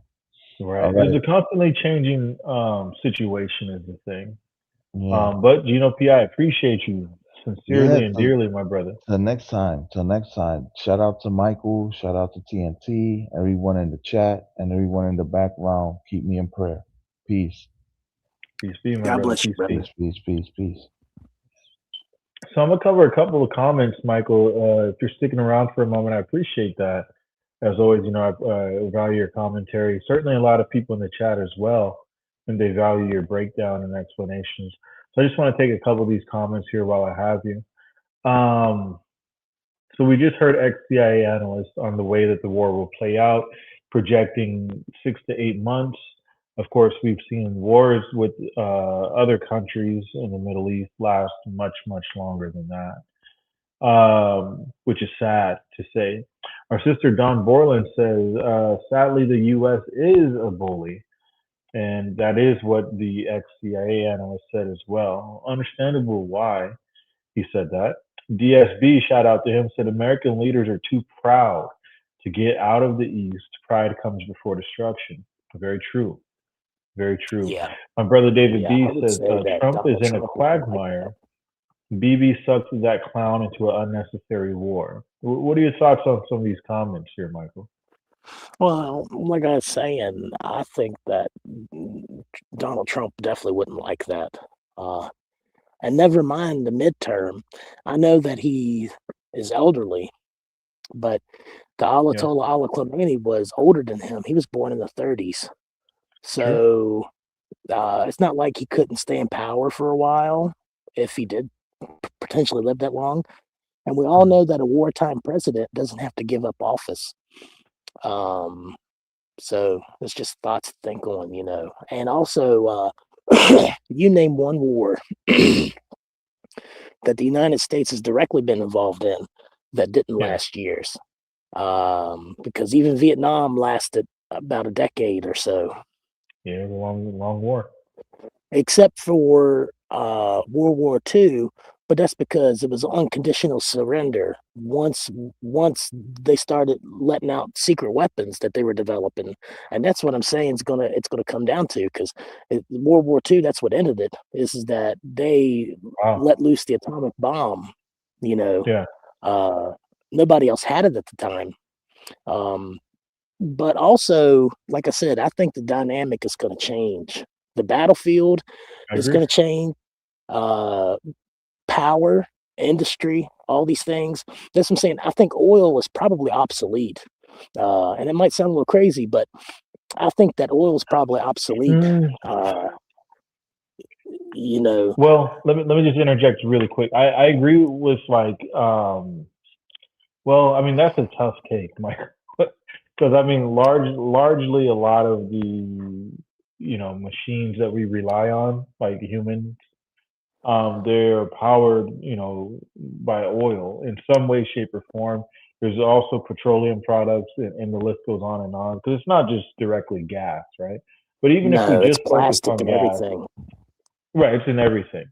So that's why I kind of like, well, I mean, it is in everything, right? So hard for us to just not rely on everything that oil is a part of. But if I just focus on gas, right, fueling machines that we need to make the world function as we know it. The majority of the world can't afford electric vehicles, right? The majority of us were driving cars that use gas, and that's why the majority of people are feeling it at the pump, is because your everyday person, blue or white collar, regardless of their background, race, ethnicity, whatever you want to go into, we still largely depend on gas to get things done if you have a vehicle. So for now, to say that all that would go away during the course of this war, that I'm just saying would be hard pressed. Now, if something drastic happened, like the reserves just absolutely depleted, I can't imagine the kind of rollout it would take to do such a shift, away from gas-powered vehicles in its entirety. Exactly what you're seeing now. When they start bombing oil refineries, I mean, did you see where they bombed the oil refinery in Iran, and it was like causing fire to go up the roads and rain down oil? And but realistically, there are other methods of power and various other materials other than crude oil. And yeah, I agree.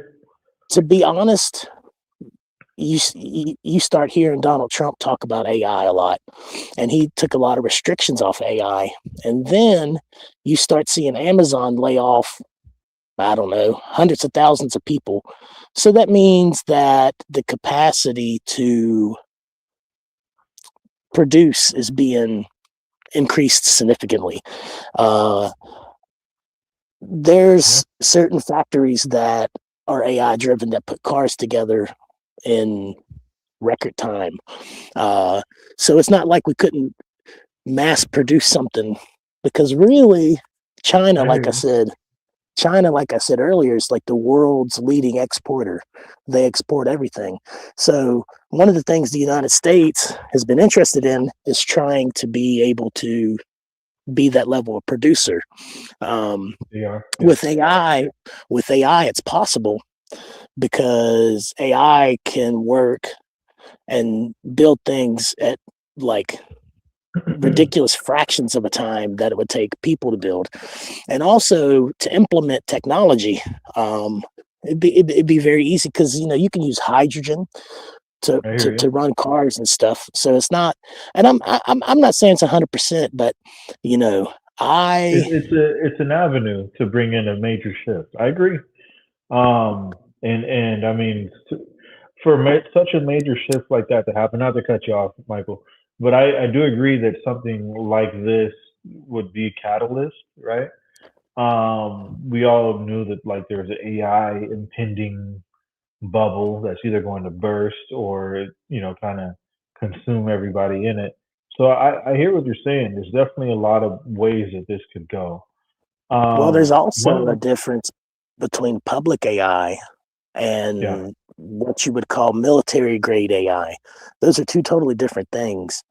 I agree. Industrial AI is so much more advanced. But go ahead. I'm sorry. I didn't mean to cut you off. No, you're good. I agree with you. I mean, that's the thing, right? You're talking about secret weapons being rolled out, um, advanced AI being rolled out, overhauling things that have been in place for decades. This type of crisis is certainly a catalyst for something like that to happen, depending how bad it gets, right? So nothing is off the table, is what I'm saying. Some people may say, oh, he's being conspiracy theorist. I think he's being open-minded in the regard that anything can and will happen, given this situation that we're in. I just want to take Well, this in order comment, for the Michael. beast, I'm sorry, Sorry, go say ahead. again. In order for the beast kingdom to be set up and there be somebody that controls who buys or sells across the Yeah. whole world, that's a pretty advanced system. So just keep in mind that the Bible's true and prophecy is going to happen. We don't necessarily know how it's going to happen, but it'll be revealed to us. Fair enough. I just want to say really quick, it looks like we do have someone from Iran in the chat. Shout out to you. God bless you. God bless your family and friends. I'm praying for your safety. I'm praying for peace. This comment I wanted to get your take on, Michael, before we react to our final video. Ball Strike said, we don't care what the EU, the UN, or what NATO thinks. We will be there till we get the job done. What the left thinks means nothing to him. So pretty hard stance if he's regarding Donald Trump. I don't think he's wrong with the bravado that we've seen and heard from Trump, right? The type of posturing, if you will. What is your take on America not backing down out of this conflict? Well, it's not necessarily in what you would say America's track record to just back I'm down. sorry, Michael, your audio is going out just a little bit, my friend. Oh, I'm sorry. Can you hear me now? Yes, sir. It's not necessarily in America's track record to just back down very easily from anything, let alone Donald Trump. Now, when you have top generals saying things to, that like Donald Trump was anointed by Jesus to light the flame for Armageddon, that's pretty severe, and it sounds pretty outlandish. But to a degree, inevitably, I believe that this whole war is going to turn people against religion in general, because you got the Shiite Muslim world, and then you got what people would lump together and say Christians and all this other stuff. And so when the death toll gets to be so big and all these places are fighting in the name of a religion, people are going to start being very distasteful of any belief like that, especially with scientific breakthroughs. That's going to be, and you also got to remember that they're talking about disclosure of extraterrestrials. So there's a lot going on right now at once. And you better believe that all these things are distractions. The real big things is like what I'm talking about, like secret tech, deployment of certain things, because they've had so many classified things for so long and so many avenues of technology, and they're inevitably going to have to use them and stuff. And but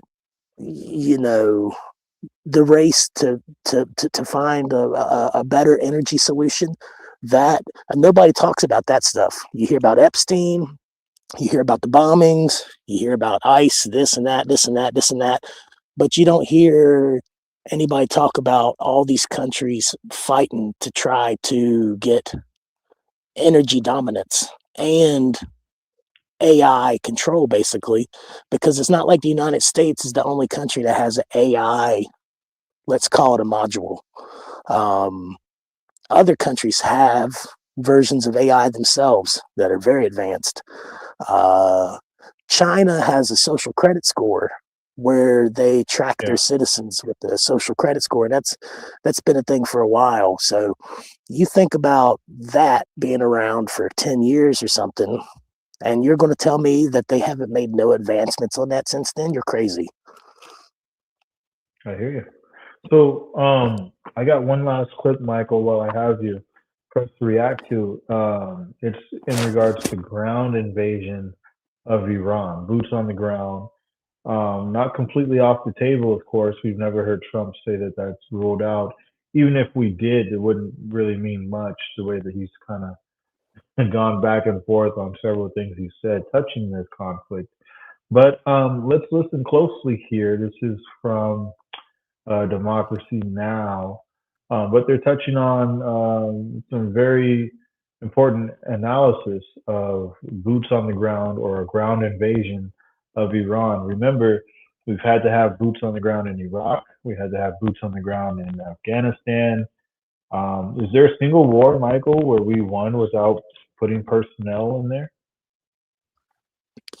Not to my knowledge. And Yeah, when you not talk to mine, about, not to mine either. well, when you talk about Iran specifically, yes, Afghanistan was mountainous and all these things. That's true, but it wasn't as fortified, geologically as Iran is, because there are some serious mountain ranges in there that make getting in there hard within itself, because it's easier for troops to go through deserts and, open areas and this and that. But when you start talking about mountains with valleys and choke points, now you're talking about ambush spots. Now you're talking about potential traps, So it's very heavily fortified geologically alone, let alone its military force. I hear you. So let's listen to this clip here. It's short, and then we'll respond to it. And then we'll get some final thoughts from my friend Michael. From you in the chat, again, smash the like button, hit the subscribe button. We're covering U.S.-Iran war live, and we're asking the question, a very important question, is America winning the war?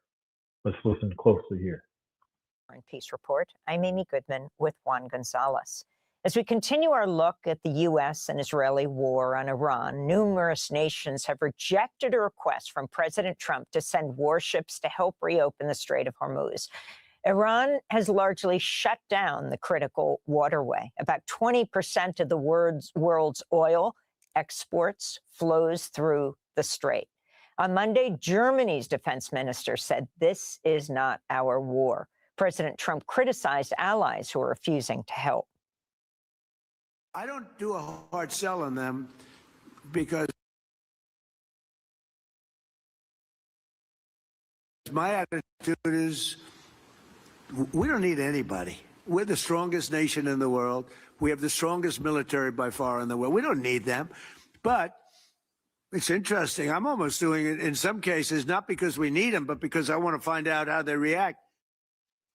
Meanwhile, Trump continues to give mixed messages on his war plans. On Friday, he was interviewed by Brian Kilmeade on Fox News. When are you going to know when it's over? When I feel it. Okay. I feel it in my bones. When I feel it in my bones.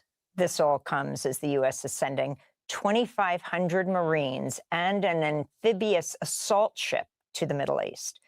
We go now to Harrison Mann, former U.S. Army major who resigned in 2024 from the DIA, that's the Defense Intelligence Agency, over the Biden administration's policy in Gaza. He's now a senior fellow at Win Without War, a network of activists and groups working for a more peaceful, progressive U.S. foreign policy.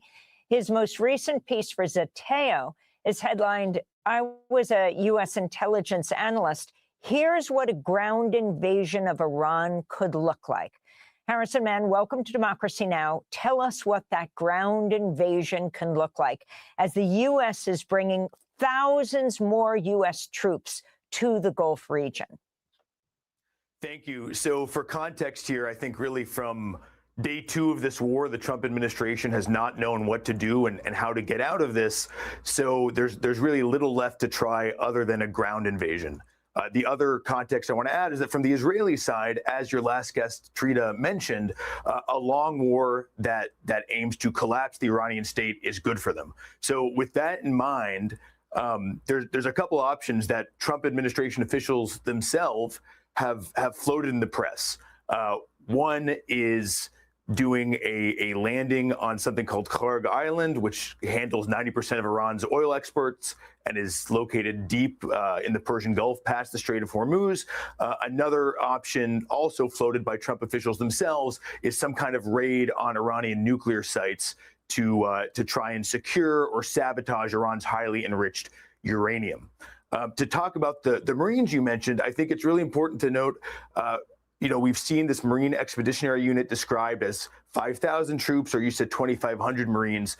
There's 5,000 sailors and Marines aboard these ships altogether. There's only about 1,200 actual ground troops, which is a relatively small number if you're talking about invading a country, even if it's just seizing a small island. So I want us to keep that in mind. I think the target that seems to have risen to the top of Trump's list, we saw him and Lindsey Graham tweeting about it over the weekend, is Kharg Island. Again, it's a piece of critical oil infrastructure. The idea is that if you can capture it, you will basically get to hold 90% of Iran's oil exports hostage. The issue with this is that you have to sail. If you're going by ship, you have to make it through the Strait of Hormuz, which the U.S. Navy currently determines is too dangerous for it to go through. Or if you fly in, you're still landing on an island that's just about 15 miles off the coast of Iran. So frankly, I think any attempt to seize this island would be close to a suicide mission. I hate to say it, with U.S. troops within range, not just of the drones and missiles that Iran has targeted the whole Gulf and Israel with, but also shorter range weapons that they haven't had the opportunity to use yet. Artillery, rockets, short range drones. And it's really easy to imagine how if you drop troops on that island, they could really end up being trapped there. Wow. I mean, that's quite a take. He's not wrong in that regard. I want to get your reaction, Michael, to what he's saying.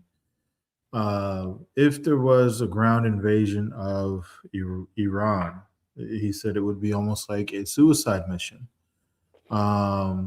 Certainly, it doesn't sound like a great idea. Certainly, it seems like they're targeting that island that has 90% of their oil infrastructure. Like you said, Michael, tit for tat. Certainly, if they put personnel in close range of Iran, I don't think they would hesitate to fire on them, unfortunately. But what is your response to that? Well, if the Brother Michael, are you still with us? Yeah, I'm here. Can you hear me? Hello? Hello, can you hear me? Might be having a little bit of a mic issue. Let me get some sevens in the chat. If you got good audio for me, we'll wait for Michael to come back. I'll say this. I mean, what the guy said, whether he's an analyst or not, he's bringing up some good points that we have to consider, right? Which is, and no worries, Mother Car. I appreciate you for helping out always in the chat. So no worries. But yeah, oh, you're able to hear Mike. Okay, then that was me. My apologies, Michael. Go ahead and join back. That one's on me. Michael, are you there, my friend? Can you hear me? Yes, sir. So that was me. The chat could hear you. I wasn't able to hear you. I appreciate you rejoining though, so I can. Go ahead. You got the seat. You got the floor, my friend. That was weird, wasn't it? Anyway, if the Iranian oil infrastructure is damaged, you better believe other oil infrastructures are going to be damaged. So they wouldn't have made this move if they weren't sure that they would be able to make additional moves in the future when all of the oil is, pretty much under scrutiny. Now, with that being said and stuff, when you're talking about Iran and you're talking about the Ayatollah Ali Khamenei and the IRGC, which was his loyal army, you're talking about Shiite Muslims, which will fight tooth and nail for their belief. To a degree, they're more faithful than most Christians are, because they will gladly die for their belief. Not a lot of Christians will even take a little bit of scrutiny for their belief, but you're talking about people that will have everybody that's able and willing in that country to pick up and join the fight. Old, young, man, woman. For sure.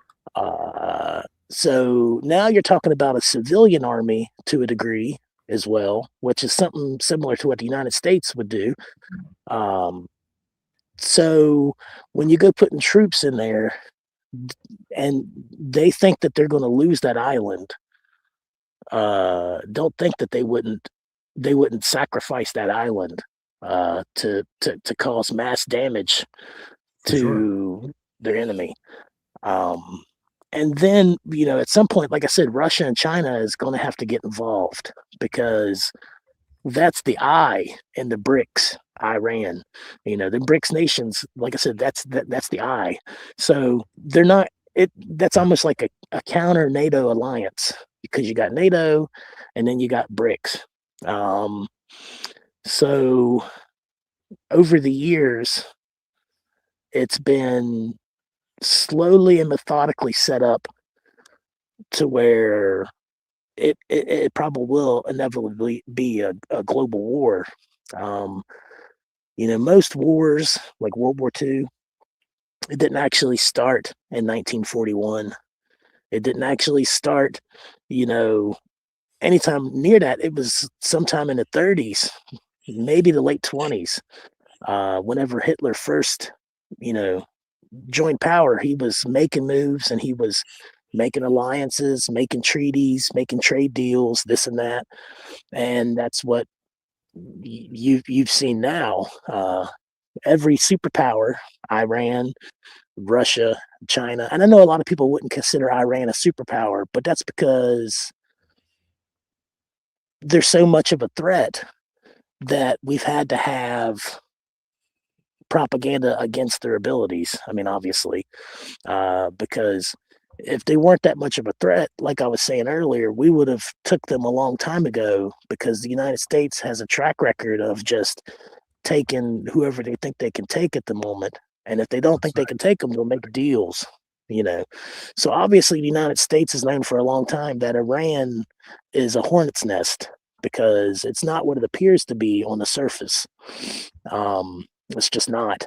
I mean, who do you think teaches all these rebel groups how to build deep underground fortified tunnel systems for miles and miles and all these things? I mean, the cartel, I know a lot of people might not agree with this, but the cartel does the same thing. They build deep underground tunnel systems and, fortresses. And to a degree, the cartel, in my opinion, is basically just a proxy of like Iran, Russia, China. When you think about the fentanyl alone and the cartel selling fentanyl and all these things, fentanyl is a Chinese chemical. It's not like, they weren't taught how to make fentanyl from the Chinese. I mean, obviously they were taught from the Chinese government. It's not like, Well, but anyway, Michael, let me bring you back just real quick. Because you're making a lot of good points on the fentanyl. But I want to hear just a little more from you on the ground invasion part of it, because you had a lot of great points saying And a lot of people agree with you that, the folks from Iran, as my brother David B said, those people are not afraid to lose their lives. The U.S. does not scare them. And so, you made a lot of good points with the fact that the sacrifice is not outside of their mindset at all. In fact, they're willing to do so on a large scale. If you look at the Army, Michael, I just want you to hear this and give me your take. It says they have around 600,000 active duty personnel, plus another, I think 300,000 in reserve, 350 plus in reserves. So that's, getting close to 1 million now. We'll say 900,000 to keep it conservative. 900,000, members of their manpower and military structure we hear a lot about the IRGC, but we don't hear a lot about the Artesh. That's the regular army. But regardless, that's a lot of people. So as the man was saying, we have to somehow transport a significant number of troops over there to even do anything. 600,000 already, active duty. I mean, that's a lot of folks, Michael. Like, how do you, I guess, let me hear your thoughts on, like, the man said it wouldn't be a good idea for America, right? Ground invasion of Iran would be almost a suicide mission. I know that, I guess what I say is controversial and stuff, but I don't think that would be enough troops if this actually escalated. They would need more than a million troops if it got too out of hand. So they would inevitably probably have to do the draft, which would be a whole other can of worms, huh? We're talking about Iran's troops. No, I'm talking about here in the States. If this thing really exploded, and now all of a sudden you're not just dealing with Iran. Let's say Russia steps in tomorrow and does something, and now you're up against. So 600,000 troops. If this thing pops off and explodes, unfortunately, I don't think would be a big enough number to be able. Just real quick, Michael. What I was saying, the 600,000 is Iran's active duty. I know, but if we invade Iran physically on the ground, at that point, somebody else will step in, because I agree. That's a whole different level. Sure, bombs and airstrikes and assassinations and political moves and this and that is one thing, but when you start going invading physically, boots on the ground, a country that's part of a coalition of countries, it's just not going to settle well with the whole entire alliance. That would be like somebody invading a NATO country, because, like I said, they have a real close alliance. A lot of people forget that. I don't know why a lot of people kind of downplay that. I guess because they sit back and they don't see Russia or China really doing anything openly. But you better believe behind the scenes, they are most definitely overtime working. For sure. No, yeah. I mean, I agree with you, Mike. America is going to need a significant amount of people to do anything on the ground. But that's the man's point, right? Is that as difficult as it is to even get the personnel over there, you would have to get so many over there. I mean, it's not, in your opinion, Michael, is a ground invasion or boots on the ground in Iran, however they want to say it, whether they take the island or they attack the mainland, is that a feasible step for the United States? And is that going to spell disaster for us in the conflict? Feasible?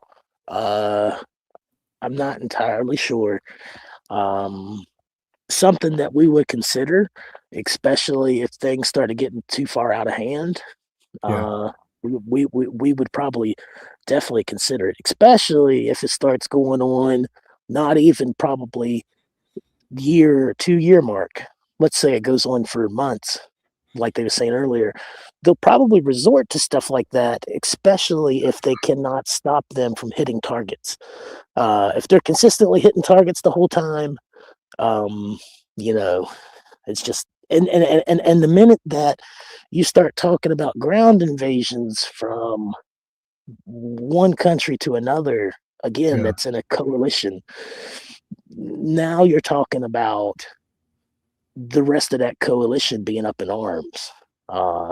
Because, and like I said, it's one thing to hit somebody remotely or whatever in the air, but to actually occupy a land where the resources are agreed upon with other countries for trade and stuff, now you're affecting other people's wallets even more so. So, you know, I don't know if necessarily it would spell doom for United States. Yeah. But I think it's a horrible idea. It is a horrible idea because that would be global devastation. It wouldn't Right. just be in the United States.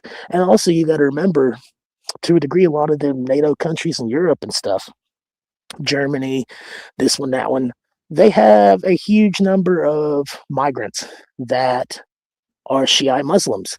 So in the Shiite Muslim religion, you're supposed to be loyal to your religion and to your brothers. So if they were to engage with Iran, now all of a sudden they've got a lot of people inside their country that, you know, would not be loyal to that country.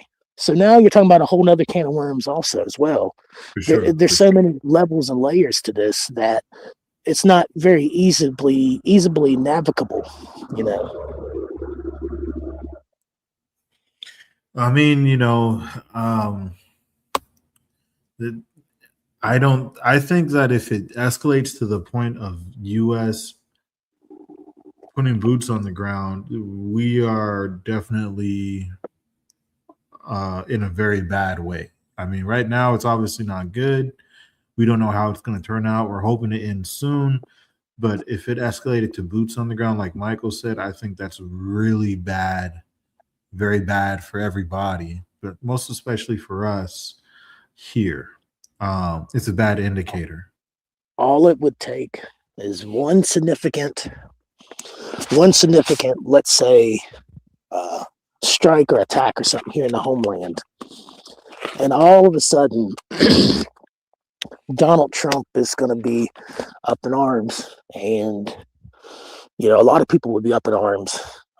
So really, you know, it's hard telling. The outcome of that, though, would still be horrible. Not only would we likely not win, right? Like you said, others would get involved, so even less of a chance of us winning ground warfare. But then also, there's those who are saying, "Hey, look, this wasn't necessary. You did not have to strike them preemptively."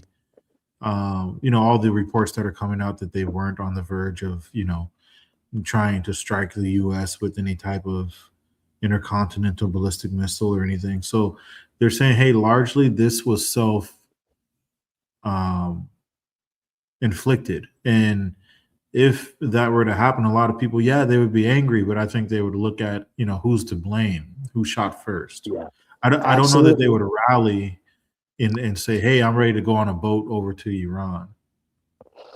No, they would rally in the streets for blood. If something happened here and it were perceived to be an effect of this war, all the people that already don't agree with war, if they wind up losing something because of this war, now they're going to be out for blood. Because people already, it's with every president. You have a group that likes the president, a group that hates it. Every single time. Bush, he was in there. People loved him, and then people hated him. There's nobody with a balance that's like, oh, you know, I don't really support him. He does some good things. He does some bad things. You know, so there's not really a balance. There's people that's either, you know, die hardcore one side or the other. So there's a lot of people that already hate Donald Trump to begin with. Right. And real quick, Michael, someone responded. I just have to say this. Discard this. They said that one strike on American homeland that you're mentioning could be a false flag by American neocons to manipulate American public opinion. Now, we've heard a lot about false flags. I don't know why, but it's been on the newsreel. What is your take on that? I disdain the word false flag. Yes, Okay. there might have been a psychological operation that happened to get people riled up one way or another, but there's nothing false about people that die in those events. No, I hear you. Yeah. Well, I guess just the ideology, the ideological, like somebody, acting as though they were radicalized for the Iranian side, just to stir up and manipulate American public opinion. What are your thoughts on that? Do I see that being a possibility? I'm not entirely for sure. You can't really rule it out because the United States government has had a long history of like CIA doing things. Like, for instance, Project Mockingbird. That was an operation where the CIA put people into the news outlets. So there's some people in the news that are actually CIA operatives. Well, Anderson Cooper was admittedly a CIA agent. I think Tucker Carlson. Like, there's a lot of them for sure. Well, that's what I'm saying. Not to interrupt. But so already, if you've got government agent officials possibly in places to influence people's emotions, you can't rule that out that they would continue to do that. Could it be something that were completely real, that Iran itself orchestrated? Definitely, because they've been saying death to America, death to Israel since 1979. Not all Iranians, mind you, but the government. Iran actually views America as big Satan and Israel as little Satan. So Israel always says things like Israel is fighting the war of the West. Israel is fighting, the war of the United States. And that's partially true because Israel is probably one of the only countries in that region that's similar to our way of living. Not exactly, and I know a lot of people might not like that. Supported by us, right? Somebody said in the chat that we supply healthcare and all these other things to Israel. We know their defense spending and I mean the list goes on and on. But yeah, I agree with you. Well, America has had bases all across the world, and they've had their foot in a lot of places and a lot of influence, and so that's the whole part of like warfare to a degree, because really they come up with peace treaties sometimes, they come up with ceasefires, but sometimes they don't really have a lot of documents that are saying like a declaration to end of wars. Because if you think about it, the Cuban Missile Crisis and stuff, they just kept doing arms races. Now, arms races in a way is a type of warfare because each country is bolstering its defenses, bolstering its capabilities, preparing for an inevitable conflict. That's what they've been doing. Each side has been doing this. So really, it's been a long, drawn out process to where we are now. I hear you. I mean, this is a great conversation. It can go on for hours with all the different caveats and what's going on, which is why I enjoy talking to Brother Michael for sure. He brings a very interesting concept and mindset to the conversation as always. Let me close on this last comment real quick. Cliff Johns, God bless you. He says, we should all be behind our president, more so our country. You don't have to like him. He is our president. And this is our country. Stand for America. I asked Cliff a question. I asked if he would go to Iran for President Trump. I'm not sure I understand his answer, but what are your thoughts on support? Get behind the president regardless of what he's doing, what he's saying. Stand behind America regardless of what's happening. And saddle up for Iran. What are your thoughts on that, Michael? Well, I think that blind loyalty to a man is absurd. For sure. Yeah, no, you should have faith in God. But Agreed. Also, war is never pretty, and there's a lot of people saying a lot of things. A lot of people that saying a lot of things about this and that, but really, nothing is outside of God's control, right? So if God allowed this war to start in the first place, and he didn't just, because you got to think about how long we haven't had wars. You know, we could have had wars several times. We could have had nuclear bombs detonate several times, different conflicts, but we haven't had that. So right now, at this specific moment, there are these specific conflicts going on that God allowed to happen. Now, whether they're right or wrong, I'm not sure. I know that when you have a government and a military of people saying death to America, death to Israel, you know, I know that a lot of people might not like that, this country or whatever, but you can't just take that with a grain of salt. So you have to assume that what these people have been saying for 40 some years, they actually mean it, because they've been saying it for 40 some years. They've been funding different proxies and this and that. And yes, America does it too. That's true. But do I think that there was a potential threat from Iran before he struck them? Technically, absolutely I do. Because the world is moving at a huge rate behind the scenes. Power structures are shifting. Dynamics are shifting. A lot of things are really taking place that hasn't been talked about. Now, do I think that Iran would have potentially done something to us to incapacitate us so that way they could get to Israel? Absolutely. Because Israel's like America's only true foothold in the Middle East, because the other countries are kind of wishy-washy. You know, yes, they're allies, sure, but there's been a whole lot of backhanded deals and all these things that's happened, not just on America's part, but on other countries' parts. So, you know, it's just not good. I agree, brother. I mean, I have faith in Jesus Christ, and I'm not worried. I'm just concerned for people that don't have a relationship with Jesus today, you know, because you've only got today. You could wake up tomorrow with a bomb on your head. So you could not wake up at all. And if you don't have Jesus, you know, before you leave this place, then, you know, Amen. That's not good. Amen. We gotta get right with the Lord, Michael. I'm behind you 100%, brother. I appreciate, you know, the time you spent with us. Cliff wanted to clarify. He said his answer was, I would go to Iran for America. You two are baiters and you hate Trump, the basis for your whole conversation. Not at all.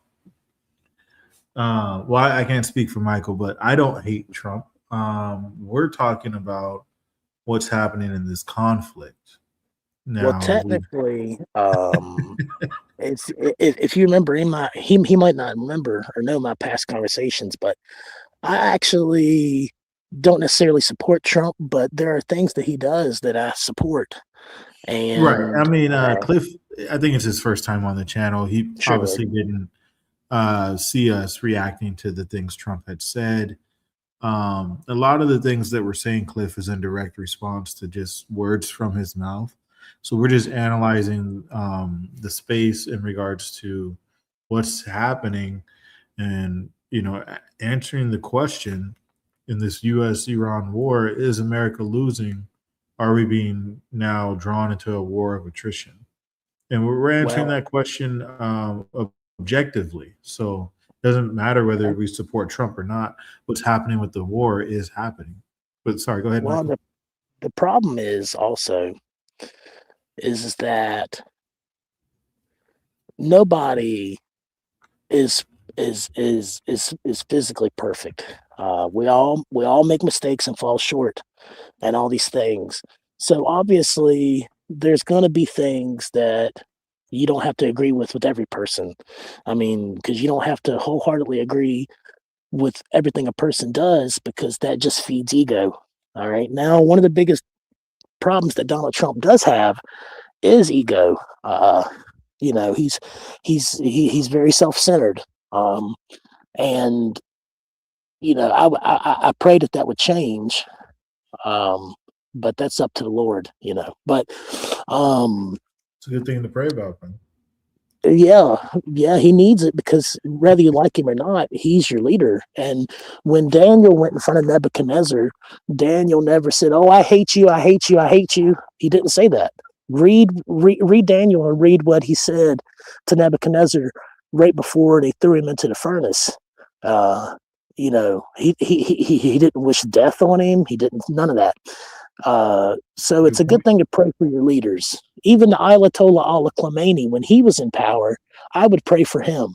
And I know that sounds crazy because my stance, on the Iran thing, but you're supposed to pray for leaders. It doesn't matter who it is. Kim Jong-un, Donald Trump, Putin, all these people have power of mass destruction that they wield.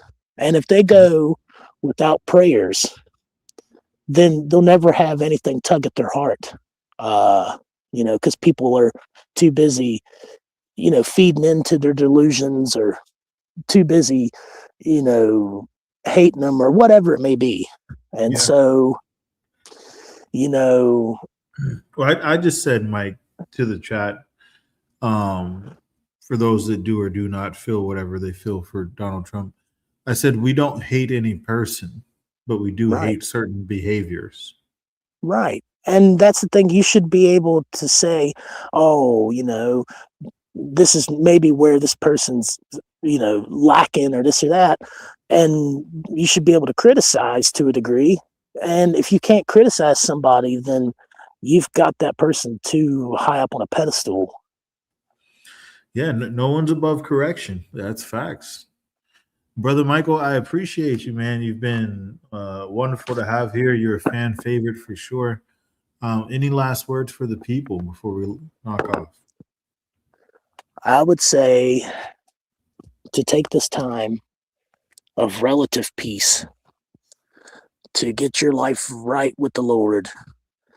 Don't wait until you start seeing things and having effects and things physically affecting you before you try to get your life right. The time of peace is always the time for preparation.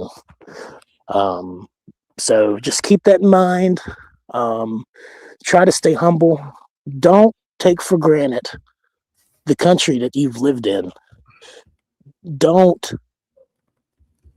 chastise and hate other countries and people, and just try to humble yourself. Be more meek. If somebody's hungry, feed them. Things of that nature. Try to be a voice of reason, and everything you do, honor Jesus Christ with it. And if you put him at the forefront of everything you do will be blessed and prosper. I agree, Brother Michael. I agree. Wise words from a wise man. We certainly appreciate his time here. Michael, as always, we thank the Lord for you. We keep your family in prayer, and certainly we love you, brother. I love y'all too. And Lord willing, I'll be on another episode. God bless y'all. Wonderful. Wonderful. God bless you as well, Brother Michael. And so we thank the Lord for him, his wonderful commentary. Just want to say, regardless of our opinions, on Donald Trump and what's going on in this situation, it is safe to say that we all are of the opinion that we should want peace to persist. We don't want this war to last even a day longer. We don't want even one more life lost. And when I say we, I'm speaking for me, my brothers and sisters who walk in holiness and strive for righteousness. We don't want those things to continue whatsoever. Unfortunately, we have to also be realistic. We know that the war is not going to end tomorrow, but that doesn't mean you can't pray for it. And so, until next time, brothers and sisters, friends and foes, sinners and saints and seekers of the truth, this is TNT News, and we're signing off. Certainly, we thank the Lord for you. We hope that you have a peaceful rest, a blessed night, and a blessed day tomorrow. Going forward, if it be the Lord's will, we'll return again tomorrow for more of the After Hours. Until then, take care and God bless.